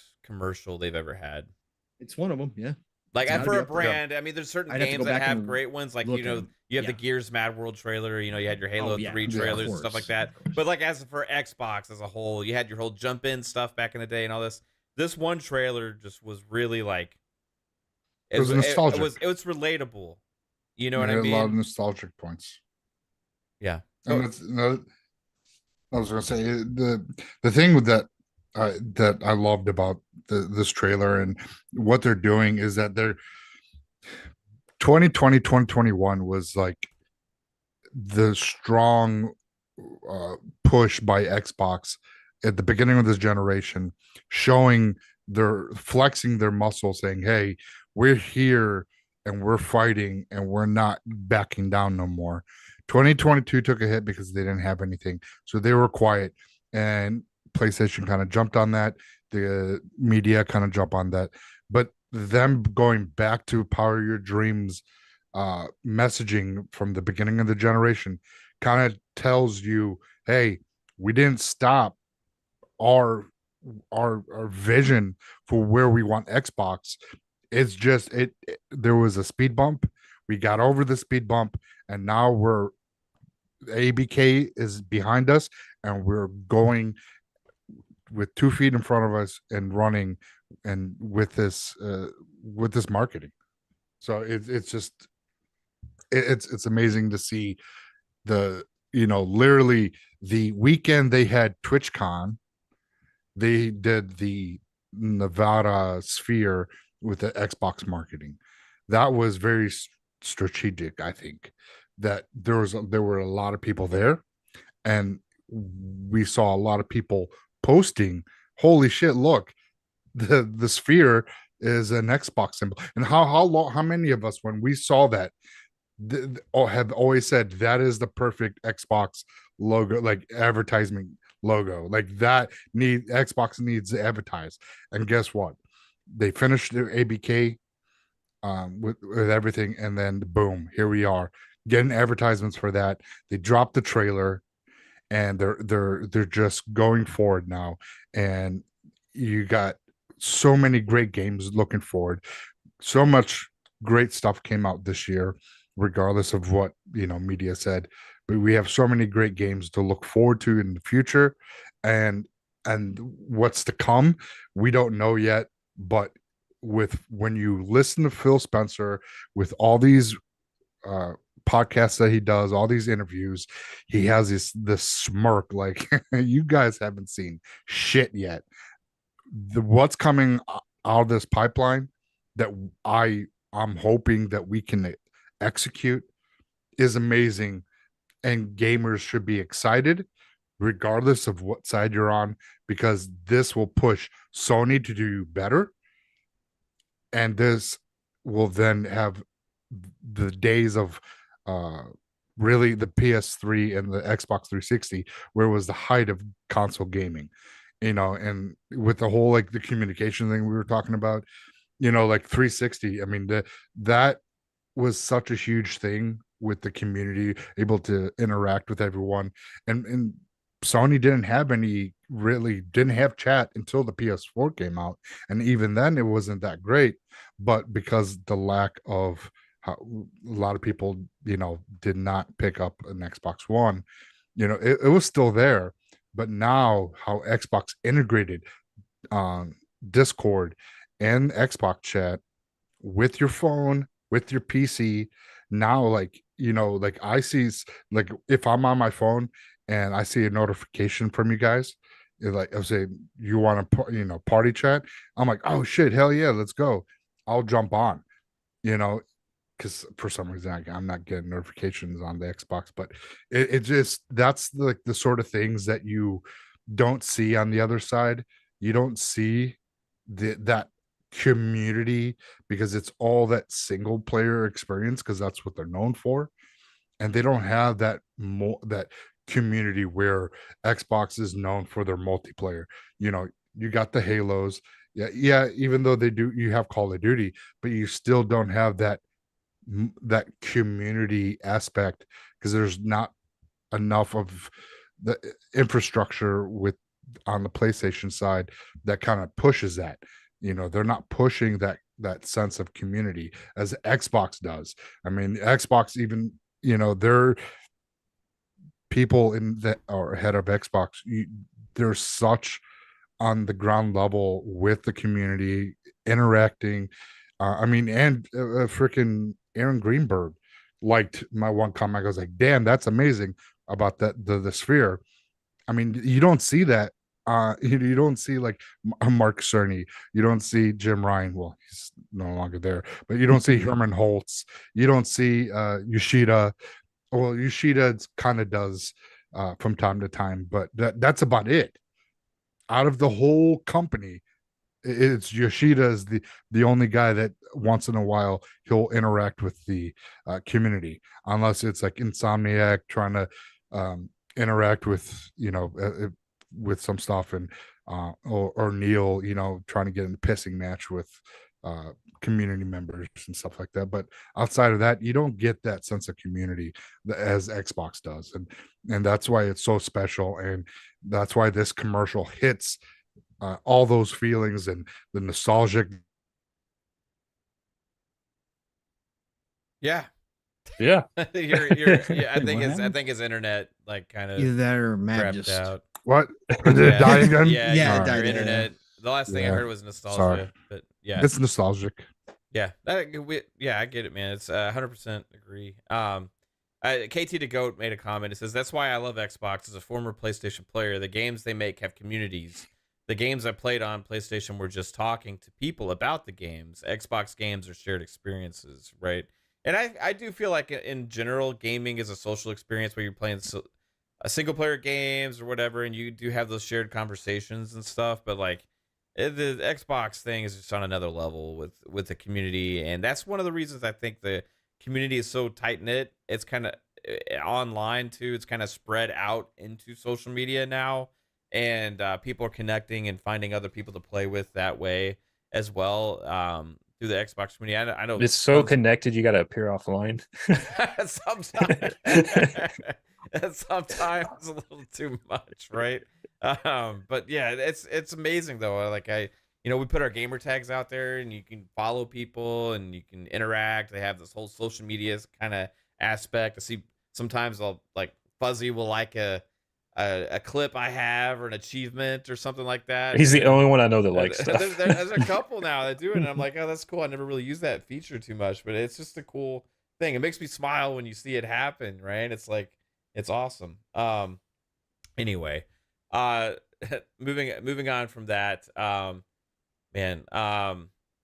2 also released a video today. I don't want to dive too much into this. It just dove more into this capture stuff again. If you care about that stuff, check it out. I'm ready, honestly, for some more gameplay, or just like I want the game to speak for itself when it comes out. I understand this cool technical aspects of this, but like, for those that are interested, go watch it. It kind of go into like capturing the full outfits and everything, and how they really designed all those in real life as well. So it was interesting, but yeah. Do y'all think Hellblade's earlier 2024, like because of this? I mean, you saw it in the ad there, you saw it on the sphere, and now we're seeing this new video pop up today. That's 3 things within like 2 days for Hellblade 2. I've always Right. said Yeah. January, February, somewhere in that neighborhood. When did we get the Awareness. release date? Game Awards? Game Awards. January, maybe? Game Awards announcement? What if they like you said last night, what if they shadow dropped it at the Game Awards, bro? Yeah. So I said, just walk out, just flat out blow away everybody, play after the show. It would be freaking amazing. Yeah. Like if they ended the year that way, hats off if they ever did I that. could see like Game Awards reveal date, and then like they'll have a direct in like January or February, and then like a month later the game will come out probably, or the Maybe. next week. I don't know how much. Again, that this is the stuff we don't know, because this is such a bigger game than the first one. The first one was critically successful, obviously, and became more successful as time went on, right? And it finally came over to Xbox as it started out as a PlayStation exclusive. But the fact is, we don't know. Like, they're giving this team huge budget, right? They gave them a brand new studio, state of the art mocap. Like, they've been given the red carpet treatment as a studio, Ninja Theory. But are they going to promote this game as like their, as Cog over on Iron Lord says, they're just one? Are they going to promote it like that? This is our narrative driven game. This is our third person narrative driven game that everybody's been asking for. This is our AAA. Like, are we going to get a month, or are they going to surprise us and they're just going to release it, more like Ninja Theory still being a indie studio would, right? That's the big question here, what they're going to do. They seem to be promoting it a ton. Ninja Theory keeps putting out these videos, like Mav just said, on the behind the scenes stuff and the mocapping stuff and the details they're putting in this game. But what does that release look like? Is it going to be this AAA budget Starfield type advertising for Hellblade 2, or is it going to be more quiet, like hey, you're just going to know that this game is freaking great when you finally play it. And here it is. That's a big question for me, how they're going to do this. I don't know what they got riding on it. I think they go the they're- AAA route. Yeah. Just because like kind of like what Jasper's saying, I think we see something at the VGAs. Yep. And I think instead of it being a release date, it's like the developer direct date, which would be like late January, early February, and either a late February release or a early March release. Yeah, I But think it's March. yeah, I think this is going to be, and it's not to be a one-for-one direct comparison to God of War, but I think this is going to be our God of War equivalent as far as the run up and the marketing and things like that. So I think this will get all of, not necessarily the exact same treatment as Starfield, but along those similar lines for like a AAA big budget game, because technically they did get somewhat of a big budget. I don't think it's quite Starfield budget range, but new studio, mocap, state of the art stuff. Yeah, they definitely got some cash out of it, or cash invested in this. So we'll see. Oh yeah, like watching the mocap where they talk about how they put the full costume, the full makeup and everything on her, doing the mocap, doing everything to get the feel of how, you know, clothing would move when she does a certain interactions. They could get the realistic flow of cloth and leather, and if it has if it's hair that's muddied, things like that. I think they're really going all out. I think they're just they're pulling all the stops and going all in on this game. I really think they're going to have a huge marketing budget onto this game as well. I think they're going to push it.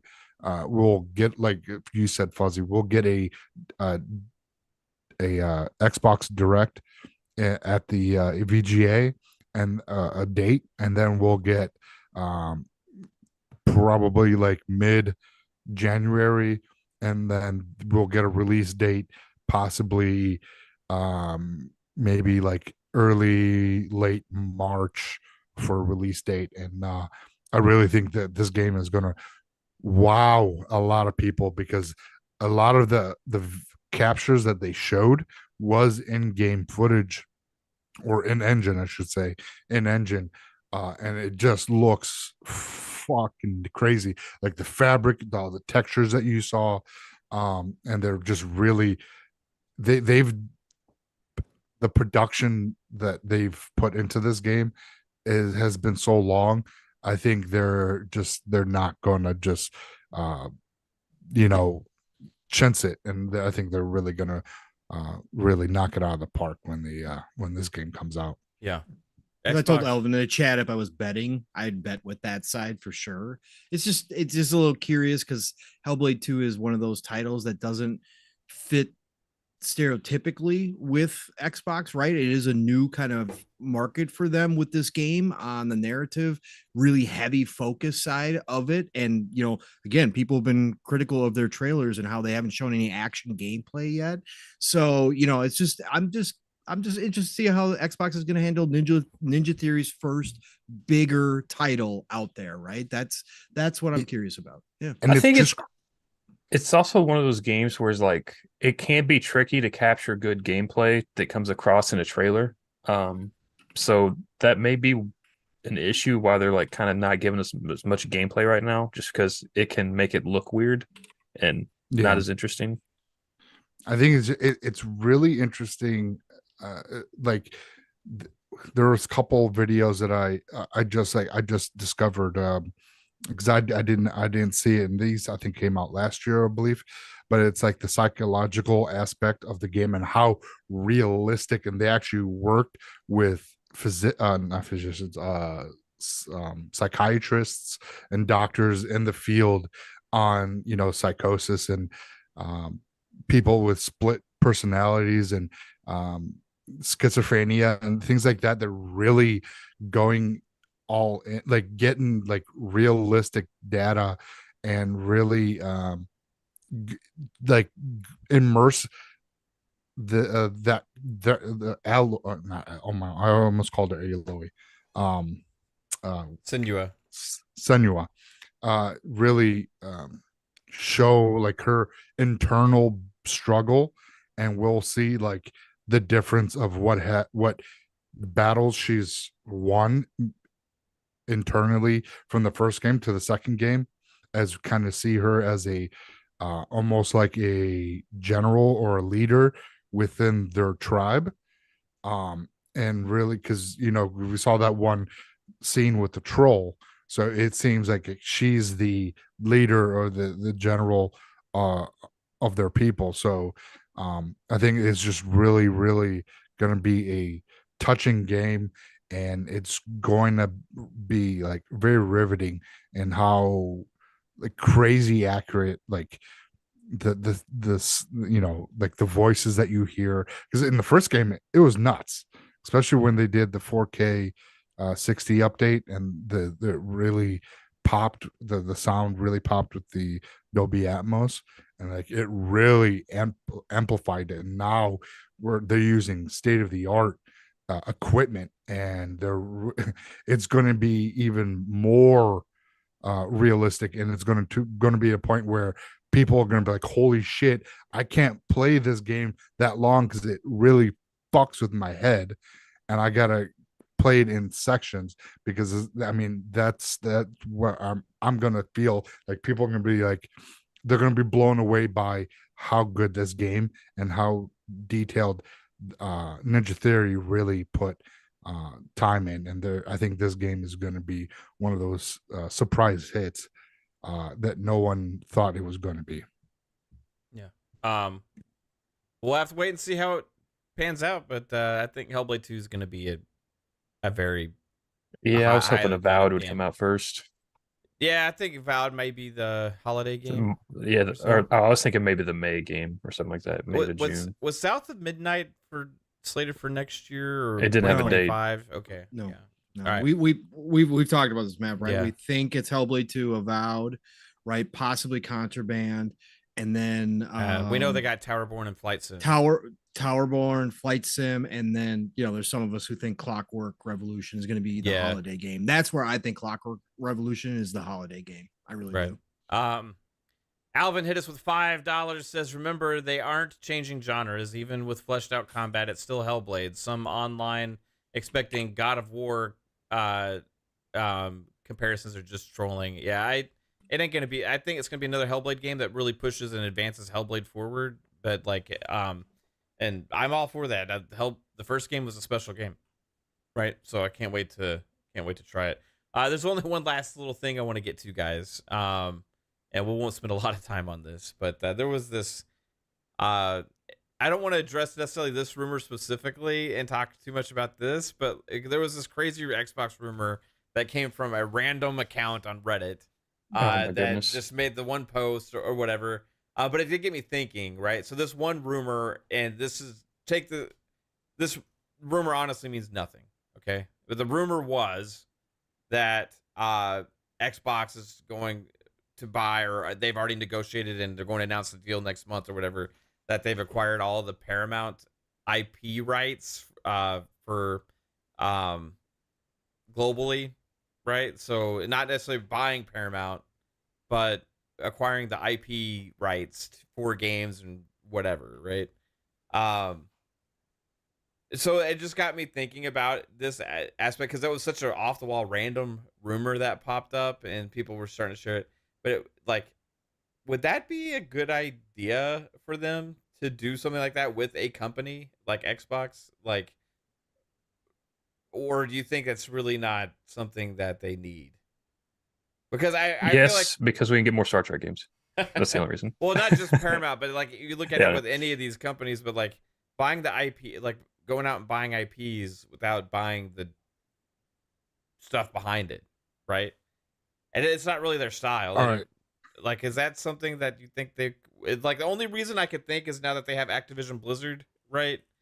They would be able to use things and create more transmedia type stuff between gaming and shows and stuff like that. But well, all right. So I don't. Did you look up what their IPs are? Yes, I did. Yeah. Yeah, I'm looking at it now too. Yeah. So and like, that's why I've been like, this is like 99.99999999999% chance that this rumor is just complete, utter made up bullshit. Okay. yeah, Putting that but out there. if you look at what they have, like, They have Star would be Trek and Mission gaming Impossibles. That's about the it. what? G.I. Joe, Transformers, Ninja Turtles. Yeah, but they have the film rights for those things. Not the game Correct. rights. No. Hasbro's got those. Yeah. That is correct. That's But the if problem with they- all the Paramount shit is it's mixed with other companies. Yeah. So all Yes, those, they have the film but rights. they to. could possibly, well, look at Sony. They have the film right to Spider-Man, and they make Spider-Man games.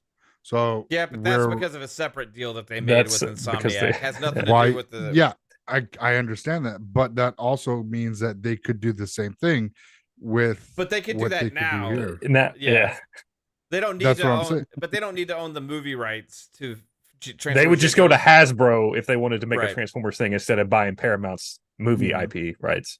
Unless they're buying Paramount so they can have a moving streaming service so they can compete with Sony. But in that's that not what the aspect. rumor is. But then you would just be buying Paramount streaming services at Right. that point. But see, that's also that's why I'm separating that. That's not what this rumor was. It's not buying Paramount.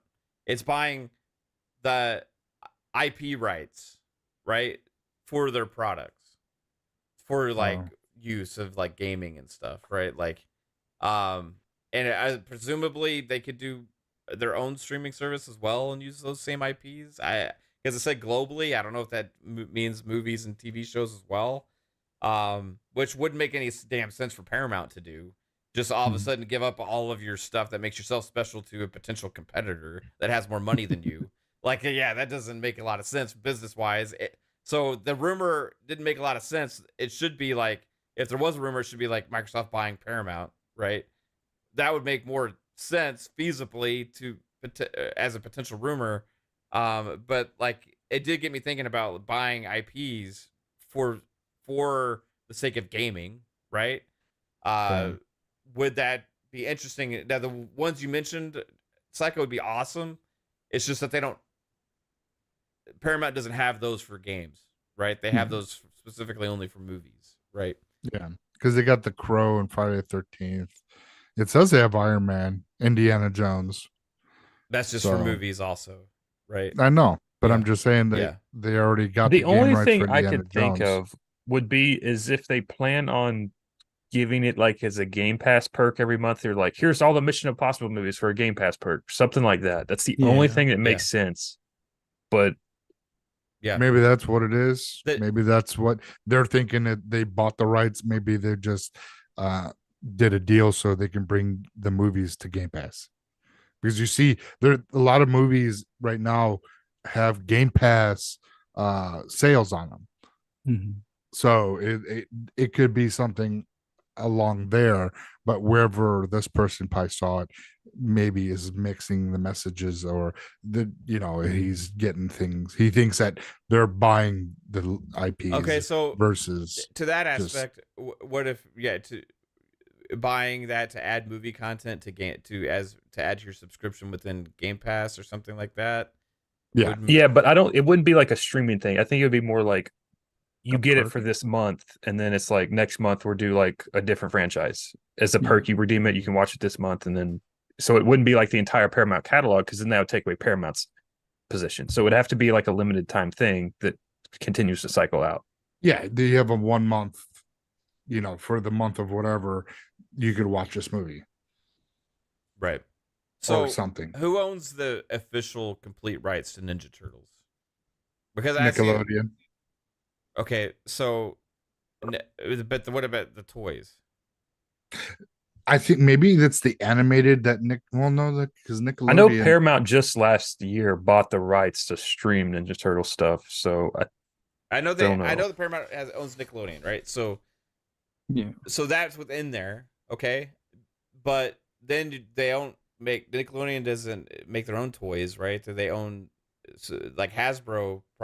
Is Hasbro like its own thing, or is Hasbro make Ninja Turtle toys, or is it somebody else?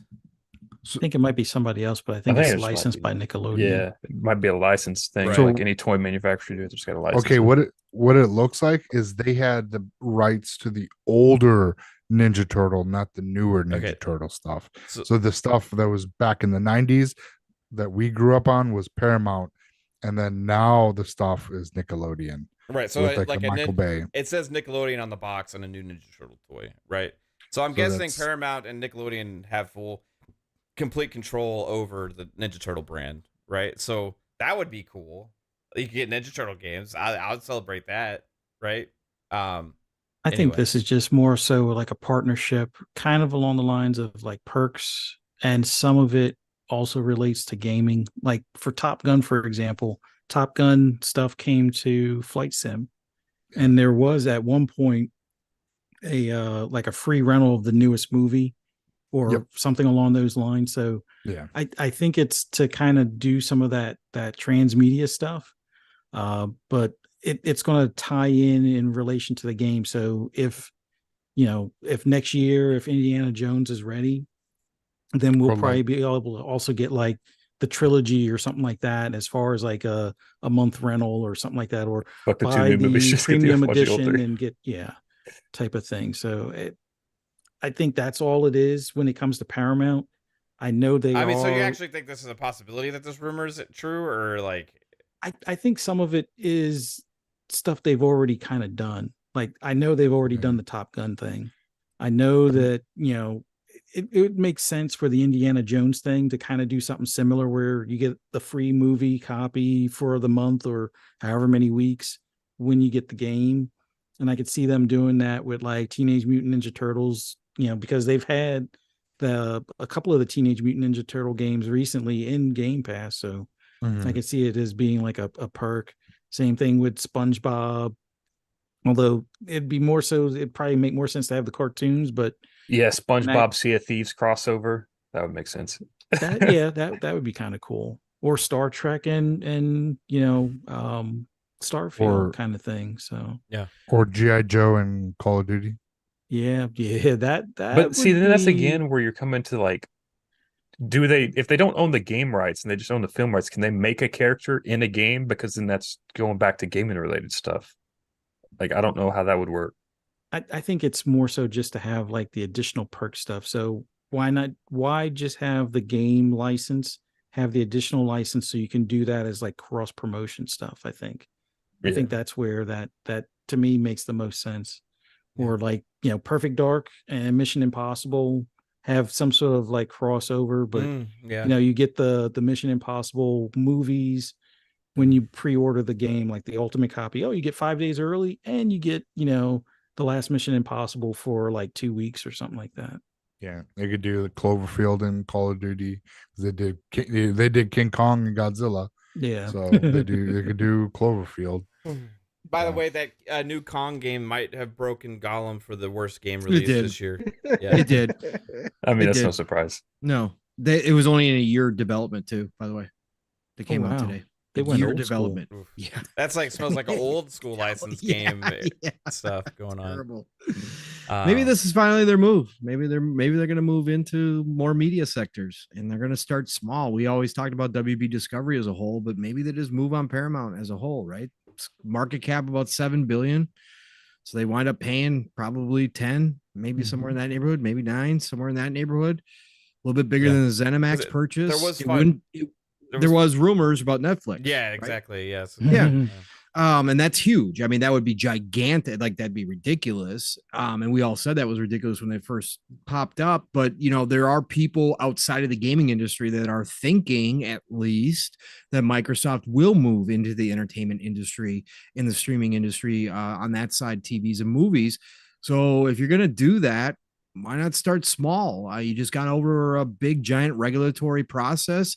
This wouldn't include any gaming side of things. They don't have anything on the entertainment side.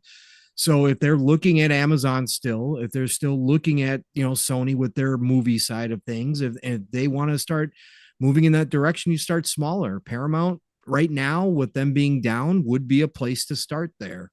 Yeah. Just saying, And maybe the rumor got it wrong. And it would also make sense that, like, you know that Sony's only advantage right now in their service would be a movie front. Mhm. So if you wanted to combat that, you buy your own movie Well, front. that's something we And- talked and- about a long time ago. That's why I thought Yeah. like it would make more Yeah. sense for the rumor to be them buying Paramount, not just the Right. global Yeah. IP. Right, and that's what I'm saying. Maybe they got wrong because Right. Paramount's got movie studios, they got animation studios, which fits right in. Obviously, if they're going to start doing transmedia, all of a sudden you move. It's something that we all speculated on. That was my ultimate thing that I said that Microsoft eventually wanted to become was an alt kind of media company overall. Well, it's all yes, they're content, already. right? It's all content, Mhm. correct? I mean, and they've it's had so that dream in important the works nowadays. since the Xbox One generation. Yeah, Like, yeah, and they closed down their studios when Phil took over. That was one of the first things he did was close down that side of things because they needed to cut costs if he was going to, make Xbox focus in. survive. Yeah. Yeah, and focus in. But now they're focused in. They just acquired Activision Blizzard King, more IP that can certainly go transmedia as well. Again, it just makes a lot of sense. Eventually, they do that if they really want to get into this space. So yeah, like I said, Paramount would be a perfect starting point for them. Why not? Let's be think cool. big picture. Yeah. What would you prefer? Them acquire something like Disney or Netflix? Well, I don't.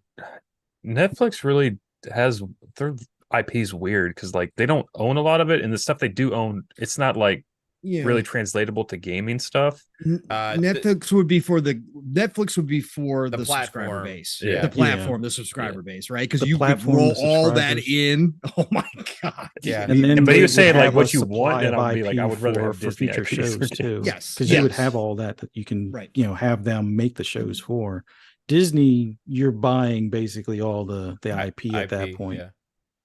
Yeah, 100%, and a lot of talent too. And I Yeah. wouldn't want Disney just because of the still the theme parks being a big part. Yeah, I the don't think bulk of it. Microsoft wants any part of Yeah. the theme, the theme parks, man. I just don't. I would just say WB Discovery. Like, just screw Netflix, screw Disney, get WB Discovery. Let's go. I agree, but it'd be like if they that'd buy be $40 Paramount, billion the first thing you do purchase. is go in and fix Star Trek, please. Thank you. Put Jasper in charge of Star Trek immediately, Phil. Yeah, we'll get. Yes, they'll make it better by adding lightsabers. We got to fucking retcon a bunch of shit. We got to retcon the last 10 years of Star Trek. You know but what we'll you're get gonna there. get is you're gonna see Captain Kirk's cheeks, just like Master Cheeks. It's gonna happen. We ain't going back to Captain Kirk. Captain I can tell you that right Picard's now. cheeks. You're gonna see like star cheeks everywhere, man. It's gonna be nuts. But yeah, anyway, that's a fun little conversation to have. But we do have a couple super chats to get to real quick. Splendiferous hit us with a $2 super chat. It says, my son is hurt by his favorite game. This is bullshit. I'm guessing talking about Spider-Man. I don't know. Spider-Man. Yeah. Alvin, $2 says, Shredder's Revenge and Game Pass. Halo show on Paramount. Mm-hmm. Yeah. Yep. Let's go. Yep. God Emperor Sofa King with the 5 says they could scoop both Paramount and Disney, shut down all the amusement. Oh my god, can you imagine the outrage? Can Yeah. you Oh my imagine the goodness. outrage If if they- Microsoft bought- showed up? shut down Disney studio, Disney. The theme park. thing that Disney is still known for the most, which is their theme parks, and they shut them down. Oh my god, the hate. Yeah, towards because the there's regulatory there's still bodies a too. special thing, right? Yes, to like be for able to take so your many family people. and stuff. Like, Yes. oh god, that I would mean, it's be- become outrageous, but now, no, it'd be oh my god, outrage everywhere. Anyway, let's get everybody out of here, guys. Psycho, where can everybody find you, bro? Chat real quick before my internet dies. Thanks for coming out. It's fantastic to see everyone here. It's an amazing time to be a gamer, of course. Love the energy that Xbox is bringing back. They're in a good place and can't wait to see what they're going to show in the future. But you can find me everywhere on social media at Psychonauts 8, Mondays, Tuesdays, and Fridays on the Fun Speculation Network at 10 o'clock. We have 3 great shows. Come out, check us out. And again, Mav, happy anniversary to you and Caitlin. You guys are amazing, and love you all. Love you, Brand. Brand. Brand. I was gonna say, bro. I'm the crippled boy Man. from Game of Thrones. And what the Man, fuck? whatever. Love you, man. I'm the 3-eyed raven. Fuzzy Belvedere. What about you, sir?